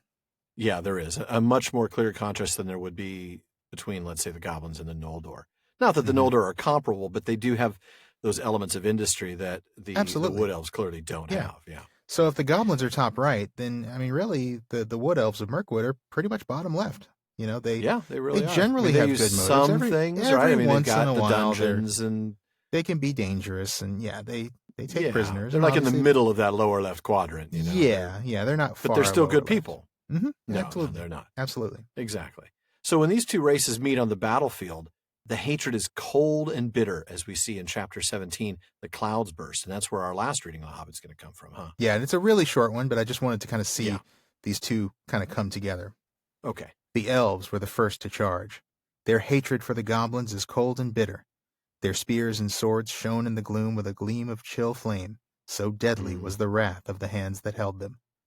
As soon as the host of their enemies was dense in the valley, they sent against it a shower of arrows, and each flickered as it fled as if with stinging fire. Behind the arrows 1,000 of their spearmen leapt down and charged. The yells were deafening. The rocks were stained black with goblin blood. And that's all. Not really anything else we want to say about that, but it's just just that again face really off cool between nature and industry. These two forces facing off against each other. Absolutely. So, but now I think it's time for us to move into Lord of the Rings, isn't it? Yeah, I think so. This is where the big passages are. This is where we're going to get into some stuff that I think this is what folks showed up to see or to hear, I guess I should say. Yeah. And the first one is, you probably guessed it, folks. It's going to be Ents versus Saruman. Really, the next two are Ents versus Saruman. This is Ents versus Saruman Part 1. This is going to be from the Lord of the Rings, from the chapter called Treebeard. That's right. And there are two sections we want to read from this final showdown between the children of Yavanna and the corrupted former Maya of Aule, starting with this passage. So, Shawn, you go ahead and get the first one. I'll take the last one. Okay. I have not troubled about the great wars, said Treebeard. They mostly concern elves and men. That is the business of wizards. Wizards are always troubled about the future. I do not like worrying about the future. I am not altogether on anybody's side, because nobody is altogether on my side, if you understand me. Nobody cares for the woods as I care for them, not even elves nowadays. Still, I take more kindly to elves than to others. It was the elves that cured us of dumbness long ago, and that was a great gift that cannot be forgotten, though our ways have parted since. And there are some things, of course, whose side I am altogether not on. I am against them altogether. These Burarum. He again made a deep rumble of disgust. These orcs and their masters. I used to be anxious when the shadow lay on Mirkwood, but when it removed to Mordor, I did not trouble for a while. Mordor is a long way away. But it seems that the wind is setting east, and the withering of all woods may be drawing near. There is naught that an old Ent can do to hold back that storm.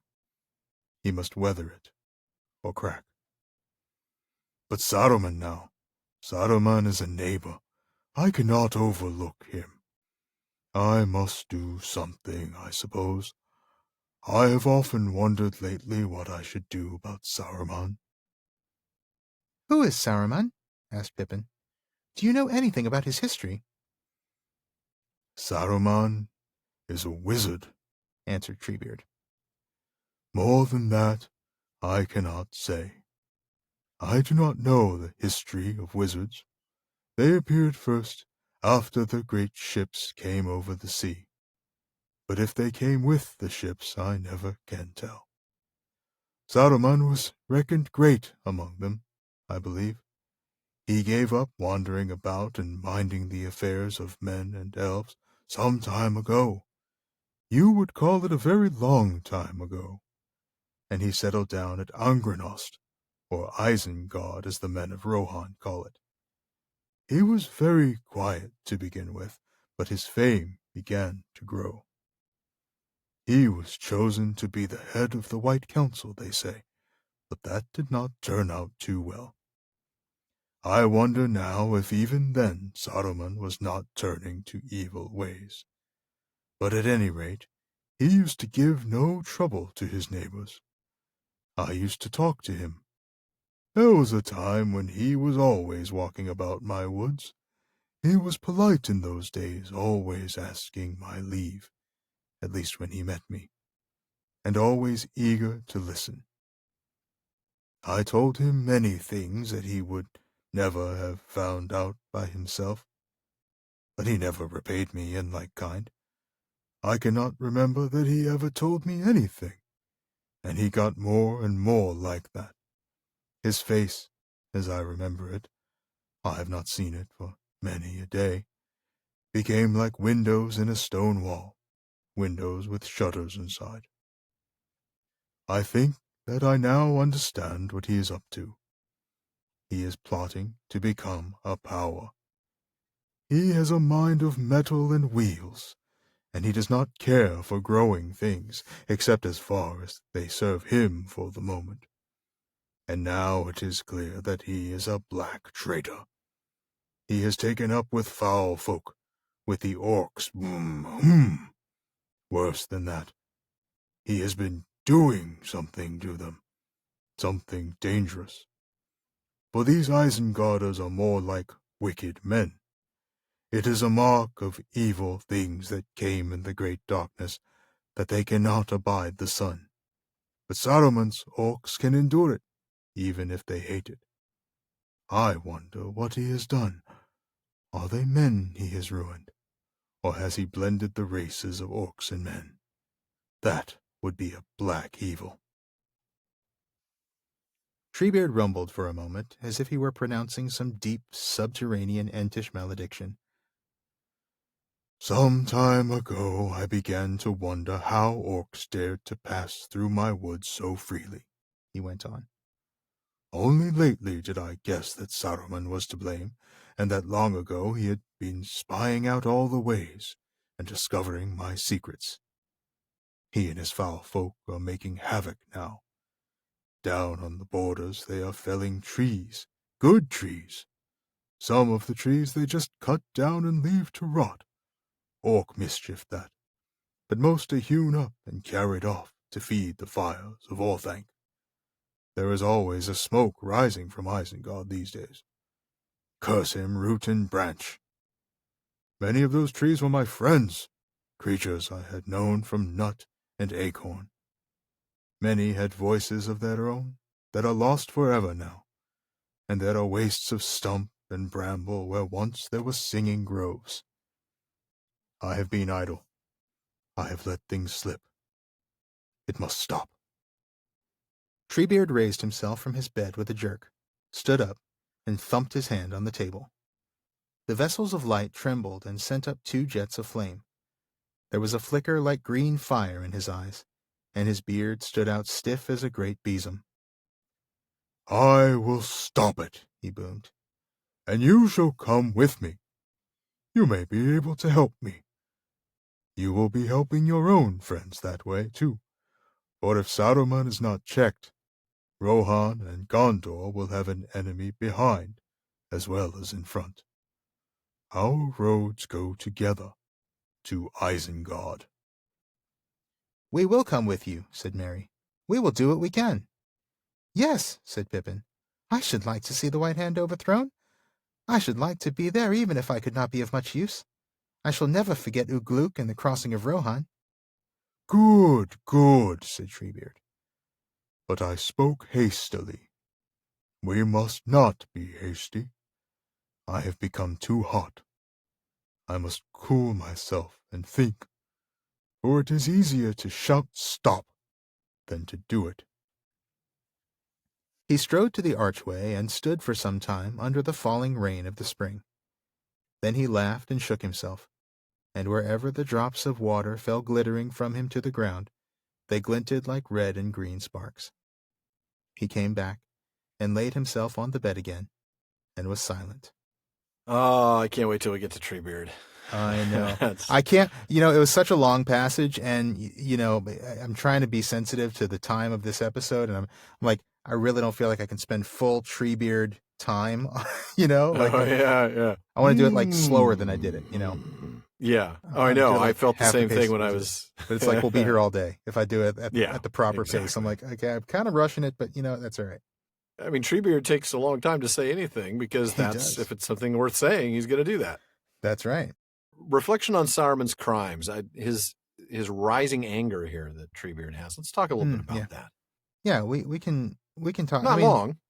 No, right? It's the Tolkien Reading Day, not Alan and Shawn talking. Yeah, exactly. But I mean, I think it's very. What we see here is we do see the protector, right? We talked about him as sort of the protector of nature, shepherd of the trees, as he's called in the Silmarillion, or they're called in the Silmarillion. Right. I think that's what we're seeing here. He's really roused to anger. Saruman's crimes are abominations. If we think back to some of the things the dwarves did in the First Age, Saruman's doing worse.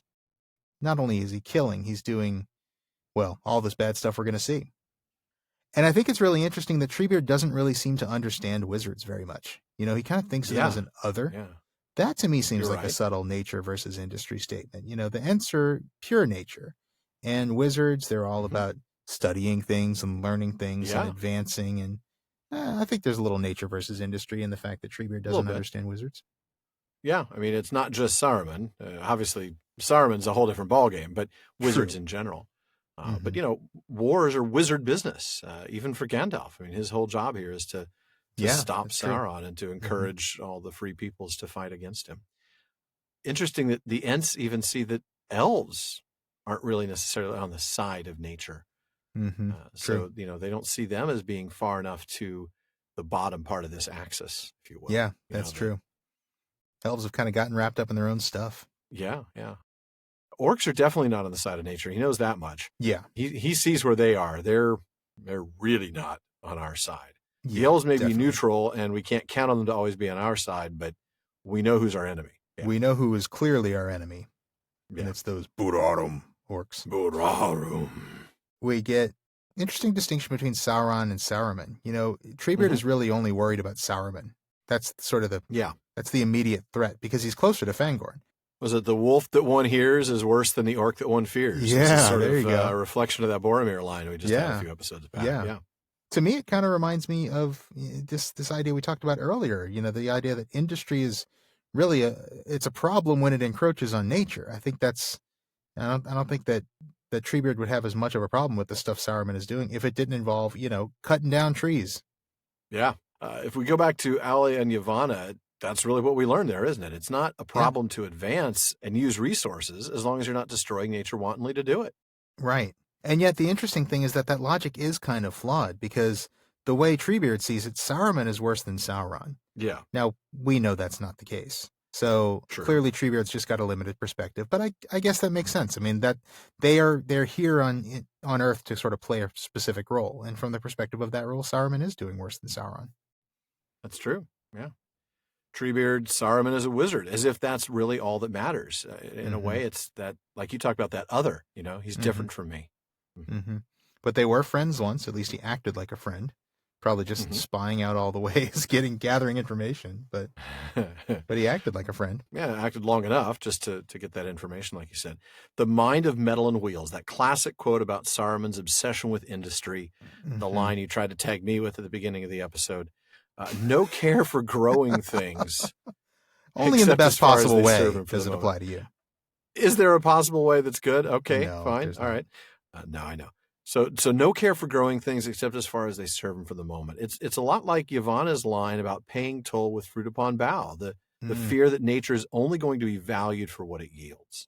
Yeah. And this is dominion over Arda become domination. It's dominion gone wrong. That's what it is. Yeah, that's right. It's well said. And what's more, Saruman may actually be using his industrial power to commit crimes against nature. This idea of breeding men with orcs. Oh.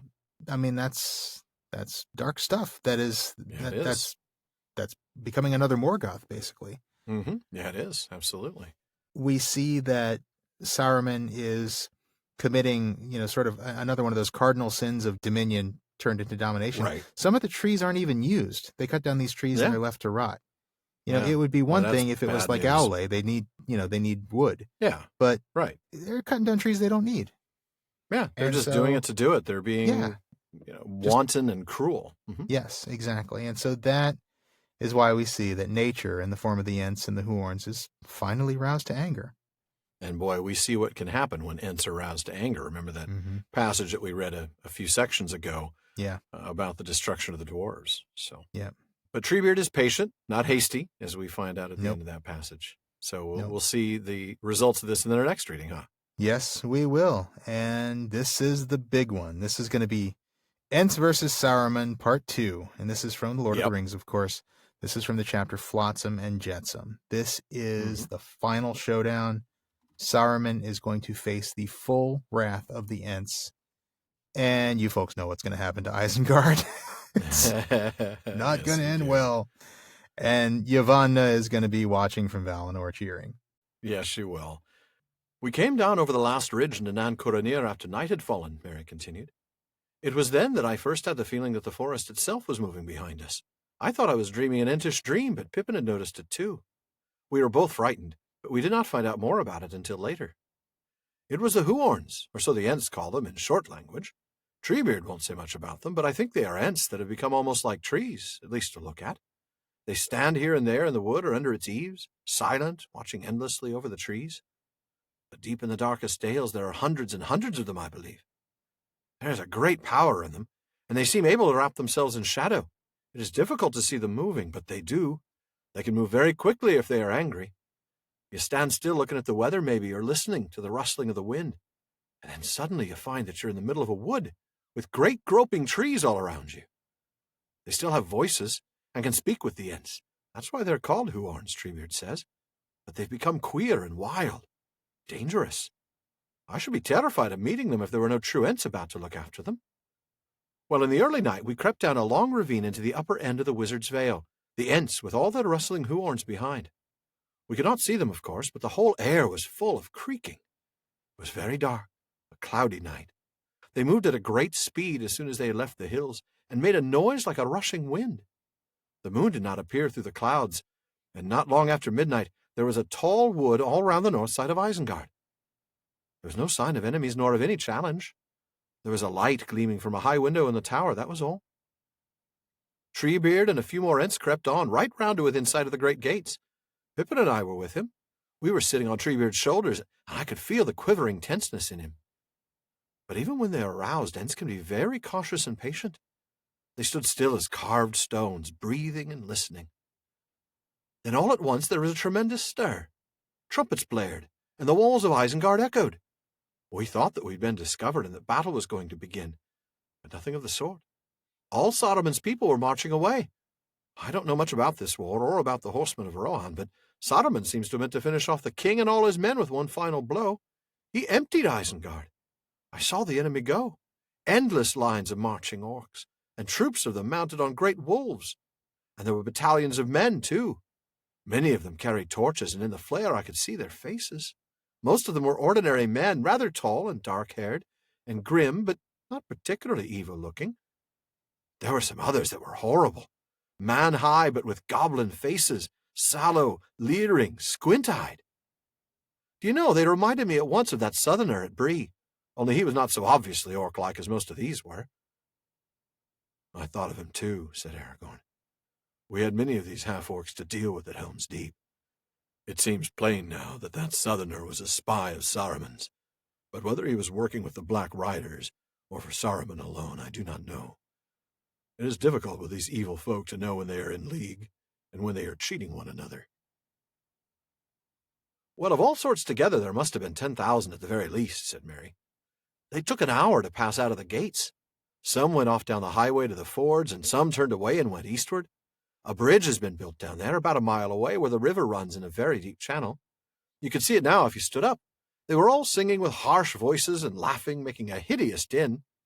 I thought things looked very black for Rohan, but Treebeard did not move. He said, My business is with Isengard tonight, with rock and stone.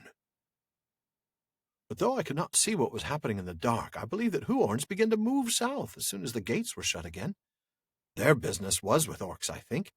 They were far down the valley in the morning, or at any rate there was a shadow there that one couldn't see through. As soon as Saruman had sent off all his army, our turn came. Treebeard put us down and went up to the gates, and began hammering on the doors and calling for Saruman. There was no answer except arrows and stones from the walls. But arrows are no use against Ents. They hurt them, of course, and infuriate them, like stinging flies. But an Ent can be stuck as full of orc arrows as a pincushion and take no serious harm. They cannot be poisoned, for one thing, and their skin seems to be very thick and tougher than bark.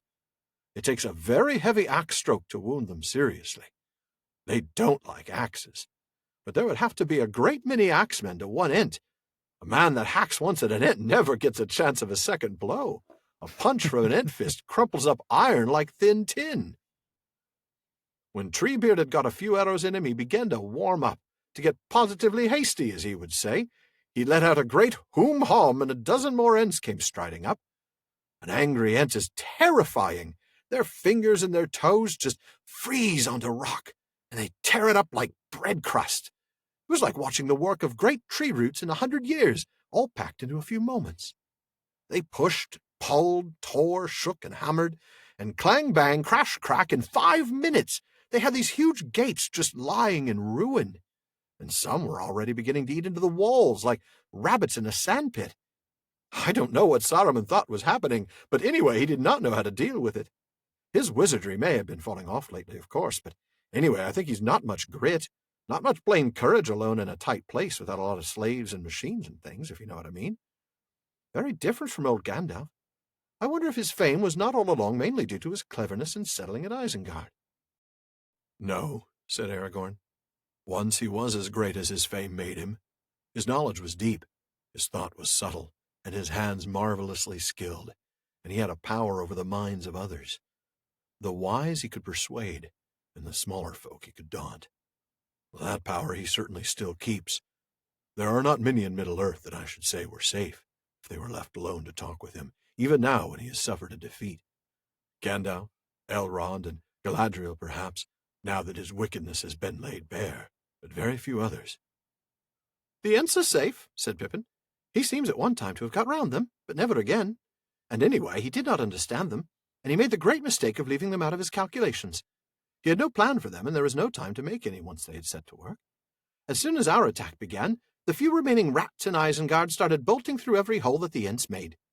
The Ents let the men go after they'd questioned them, 2 or 3 dozen only down at this end. I don't think many orc folk of any size escaped. Not from the Huorns. There was a wood full of them all round Isengard by that time, as well as those that had gone down the valley.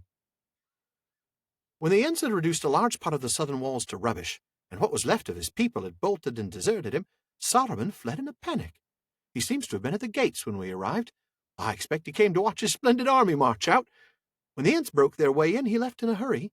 They did not spot him at first, but the night had opened out, and there was a great light of stars, quite enough for Ents to see by, and suddenly Quickbeam gave a cry. "The Tree-killer! The Tree-killer!" Quickbeam is a gentle creature, but he hates Saruman all the more fiercely for that. His people suffered cruelly from orc axes. He leapt down the path from the inner gate, and he can move like a wind when he is roused. There was a pale figure hurrying away, in and out of the shadows of the pillars, and it had nearly reached the stores to the tower door. But it was a near thing. Quickbeam was so hot after him that he was within a step or two of being caught and strangled when he slipped in through the door. When Saruman was safe back at Orthanc, it was not long before he set some of his precious machinery to work. By that time there were many Ents inside Isengard.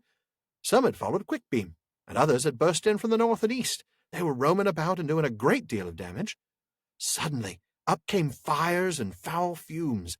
The vents and shafts all over the plain began to spout and belch. Several of the Ents got scorched and blistered. One of them, Beachbone, I think he was called, a very tall, handsome Ent, got caught in a spray of some liquid fire and burned like a torch, a horrible sight. That sent them mad. I thought they had been really roused before, but I was wrong. I saw what it was like at last. It was staggering. They roared and boomed and trumpeted until stones began to crack and fall at the mere noise of them. Mary and I lay on the ground and stuffed our cloaks into our ears. Round and round the rock of Orthanc the Ents went striding and storming like a howling gale, breaking pillars, hurling avalanches of boulders down the shafts, tossing up huge slabs of stone into the air like leaves. The tower was in the middle of a spinning whirlwind. I saw iron posts and blocks of masonry go rocketing up hundreds of feet and smash against the windows of Orthanc. But Treebeard kept his head. He had not had any burns, luckily. He did not want his folk to hurt themselves in their fury, and he did not want Saruman to escape out of some hole in the confusion. Many of the Ents were hurling themselves against the Orthanc rock, but that defeated them. It is very smooth and hard. Some wizardry is in it, perhaps, older and stronger than Saruman's. Anyway, they could not get a grip on it or make a crack in it, and they were bruising and wounding themselves against it. So Treebeard went out into the ring and shouted. His enormous voice rose above all the din. There was a dead silence suddenly. In it we heard a shrill laugh from a high window in the tower. That had a queer effect on the Ents. They had been boiling over. Now they became cold, grim as ice, and quiet. They left the plain and gathered round Treebeard, standing quite still. He spoke to them for a little in their own language. I think he was telling them of a plan he had made in his old head long before. Then they just faded silently away in the grey light. Day was dawning by that time. They set a watch on the tower, I believe, but the watchers were so well hidden in shadows and kept so still that I could not see them. The others went away north. All that day they were busy out of sight. Most of the time we were left alone. It was a dreary day, and we wandered about a bit, though we kept out of the view of the windows of Orthanc as much as we could. They stared at us so threateningly. A good deal of the time we spent looking for something to eat, and also we sat and talked, wondering what was happening away south in Rohan, and what had become of all the rest of our company. Every now and then we could hear in the distance the rattle and fall of stone, and thudding noises echoing in the hills. In the afternoon we walked round the circle, and went to have a look at what was going on. There was a great shadowy wood of Huorns at the head of the valley, and another round the northern wall. We did not dare to go in, but there was a rending, tearing noise of work going on inside. Ents and Huorns were digging great pits and trenches, and making great pools and dams, gathering all the waters of the Isen and every other spring and stream that they could find. We left them to it. At dusk, Treebeard came back to the gate. He was humming and booming to himself and seemed pleased. He stood and stretched his great arms and legs and breathed deep. I asked him if he was tired. Tired? He said. Tired? Well, no, not tired. Stiff. I need a good draft of Ent wash. We've worked hard. We've done more stone cracking and earth gnawing today than we have done in many a long year before. But it is nearly finished. When night falls, do not linger near this gate, or in the old tunnel. Water may come through, and it will be foul water for a while, until all the filth of Saruman is washed away. Then Isen can run clean again. He began to pull down a bit more of the walls in a leisurely sort of way, just to amuse himself. We were just wondering where it would be safe to lie and get some sleep, when the most amazing thing of all happened. There was the sound of a rider coming swiftly up the road. Mary and I lay quiet, and Treebeard hid himself in the shadows under the arch. Suddenly a great horse came striding up like a flash of silver. It was already dark, but I could see the rider's face clearly. It seemed to shine, and all its clothes were white. I just sat up, staring with my mouth open. I tried to call out and couldn't. There was no need. He halted just by us and looked down at us. "Gandalf," I said at last, but my voice was only a whisper. Did he say, "Hello, Pippin, this is a pleasant surprise"? No, indeed. He said, "Get up, you tomfool of a took! Where in the name of wonder in all this ruin is Treebeard? I want him, quick!" Treebeard heard his voice and came out of the shadows at once, and there was a strange meeting. I was surprised, because neither of them seemed surprised at all. Gandalf obviously expected to find Treebeard here, and Treebeard might almost have been loitering about near the gates on purpose to meet him. Yet we had told the old Ent all about Moria. I remembered a queer look he gave us at the time. I could only suppose that he had seen Gandalf, or had some news of him, but would not say anything in a hurry. Don't be hasty is his motto, but nobody, not even elves, will say much about Gandalf's movements when he's not there. Gandalf, said Treebeard. I'm glad you have come. Wood and water, stock and stone, I can master, but there is a wizard manage here. Treebeard, said Gandalf, I need your help. You have done much, but I need more. I have about 10,000 orcs to manage." Then those two went off and had a council together in some corner. It must have seemed very hasty to Treebeard, for Gandalf was in a tremendous hurry and was already talking at a great pace before they passed out of hearing. They were only away a matter of minutes, perhaps a quarter of an hour. Then Gandalf came back to us, and he seemed relieved, almost merry. He did say he was glad to see us then. "But Gandalf," I cried, "where have you been, and have you seen the others?"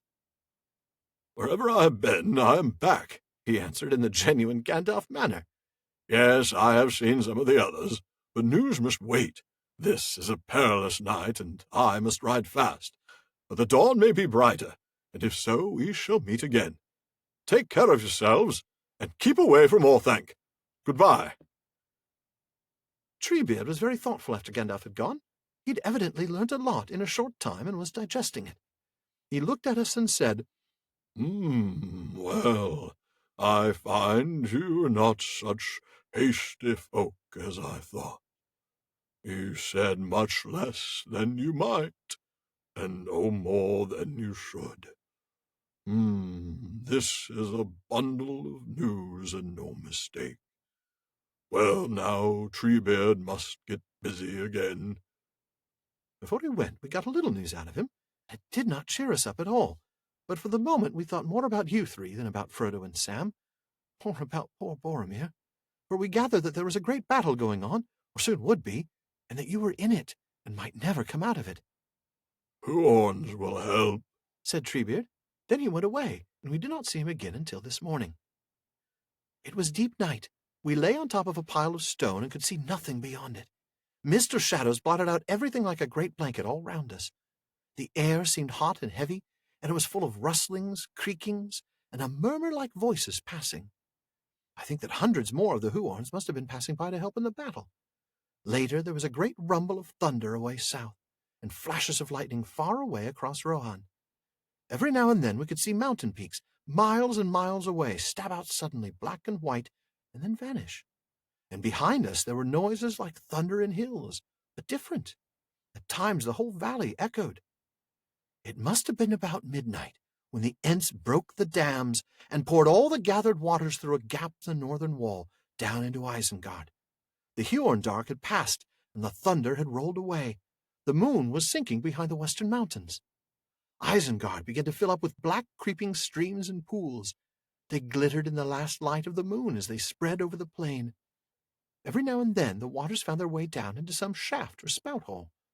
Great white steams hissed up. Smoke rose in billows. There were explosions and gusts of fire. One great coil of vapor went whirling up, twisting round and round Orthanc until it looked like a tall peak of cloud, fiery underneath and moonlit above. And still more water poured in, until at last Isengard looked like a huge flat saucepan, all steaming and bubbling.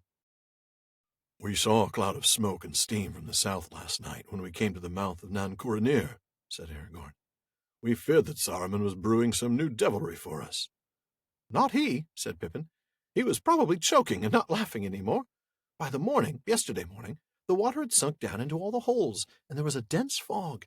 We took refuge in that guardroom over there, and we had rather a fright. The lake began to overflow and pour out through the old tunnel, and the water was rapidly rising up the steps. We thought we were going to get caught like orcs in a hole, but we found a winding stair at the back of the storeroom that brought us out on top of the arch. It was a squeeze to get out, as the passages had been cracked and half blocked with fallen stone near the top. There we sat high up above the floods and watched the drowning of Isengard. The Ents kept on pouring in more water till all the fires were quenched and every cave filled. The fog slowly gathered together and steamed up into a huge umbrella of cloud. It must have been a mile high. In the evening there was a great rainbow over the eastern hills, and then the sunset was blotted out by a thick drizzle on the mountainsides. It all went very quiet. A few wolves howled mournfully far away. The Ents stopped the inflow in the night and sent the Isen back into its old course. And that was the end of it all. You know, I don't think we even really have to talk about that too much. No, I think you're right. That speaks it all, doesn't it? That says it all. You know, I mean, we see really the last showdown in the Legendarium between nature and industry, and it is sort of the most obvious one. We see nature win handily I think Yavanna's cheering off in the west watching this. Yes, she is. I think even Aule is probably cheering at this point. Well, yeah. I mean, at his, we know at the defeat of his student gone bad. Yes, exactly. And we do see bottom left versus top right here, don't we? We sure do. No doubt about it. So, well, we'll talk more about that when we get to that point in the main feed. But for now, that will wrap it up. That'll do it for this fifth annual Tolkien Reading Day episode. So now, next week, we'll be welcoming some listeners back to join us for Questions After Nightfall. That'll be our 10th Questions After Nightfall. Well, but the week after that, we'll be starting our next chapter, Lothlorien, where we'll spend 4 episodes there. And of course, don't forget that the talk continues all night long at the Prancing Pony. That's right. We've always got lots of discussion happening in our social media spaces. At our common room on Facebook, you'll find comments, questions, corrections, and more on every episode, as well as updates from us throughout the week. Just look for the Prancing Pony Podcast on Facebook and click the like and follow buttons. And now we have another common room on Reddit. You can find great discussions there at r/PrancingPonyPod. And as always, you can find us on Twitter and on Instagram with the handle @PrancingPonyPod. So follow us wherever you happen to be. And if you like us, please share us on Facebook, Twitter, Reddit, social media, anywhere else you can find Tolkien fans. And if you really want to let the world know your feelings about us, give us a review on Apple Podcasts. The more reviews we have, the more visible the podcast is, and that helps others find us and this great community of Tolkien fans we've built together. And if you'd like access to exclusive content like postscripts, quarterly specials, PPP swag, and more, check out patreon.com/prancingponypod to find out how you can join the fellowship of the podcast. Now, the show's running long, but we have time for something in the mailbag tonight. Shawn, what do we have? We've got time for one, and we might end up regretting even bringing this one in because I have a feeling we're going to get in a little bit of trouble. But okay, let's do it. We've got a very speculative question here that we have not really prepared any answers for. So let's just consider it practice for Questions After Nightfall next week. But it is on topic for Tolkien Reading Day, so let's just have some fun with it. Okay. Logan wrote to us to ask, I have a fun, hypothetical/speculative question for you two about Ents. Logan says, I work in natural resources. How would Ents reproduce if the Entwives were around still? Oh, no. Oh, no. Oh, no. It goes on. Would it be just like plants with pollen and the ovum? Or yes, would it be like humans? Since Ents are humanoid in shape. I don't know if they're anatomically correct, but okay. I would love to hear your thoughts on it. Oh, man. Logan, first of all, I am very sorry that you have to hear this from us. Honestly, I would have thought that your parents would have told you about the birches and the beeches, and that you would have heard all this a long time ago. The birches and beeches. Oh, man. But since they did not, and I am sorry for that, we'll do what we can. We will do what we can. I think we need to insert at least one need of wood joke here. Do you have one handy? I think that was it, honestly. That probably was, yeah. I think that covers us. That just about does right there, and gets us in trouble, too. Yep.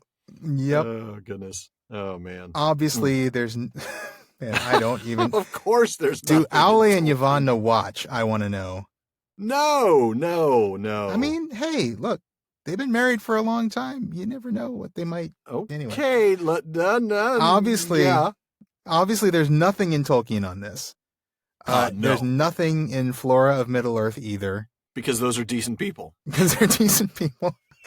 I looked this up on Google, and all I got was one search hit that says, what is wrong with you?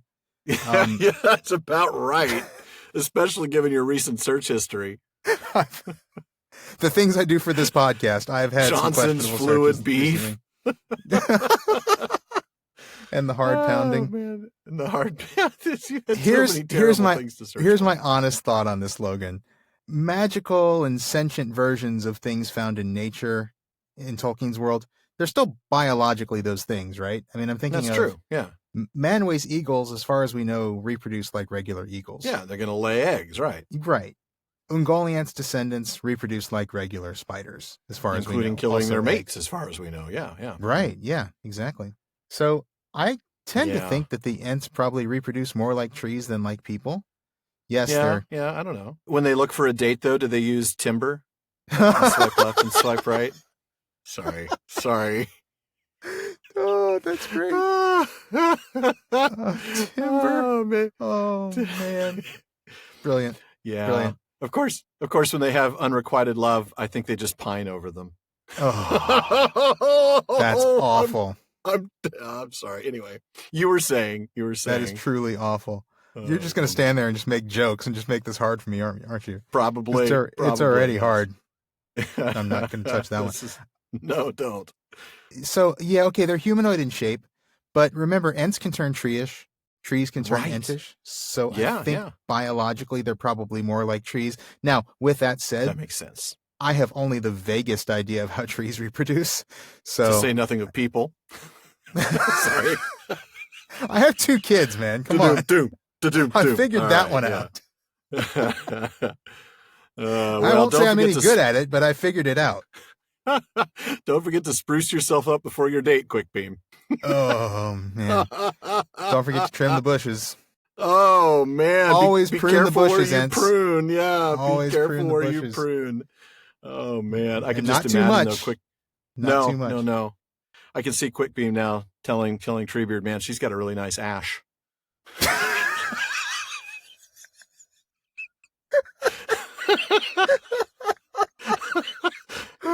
I'm sorry, man. How many man. of these do you have?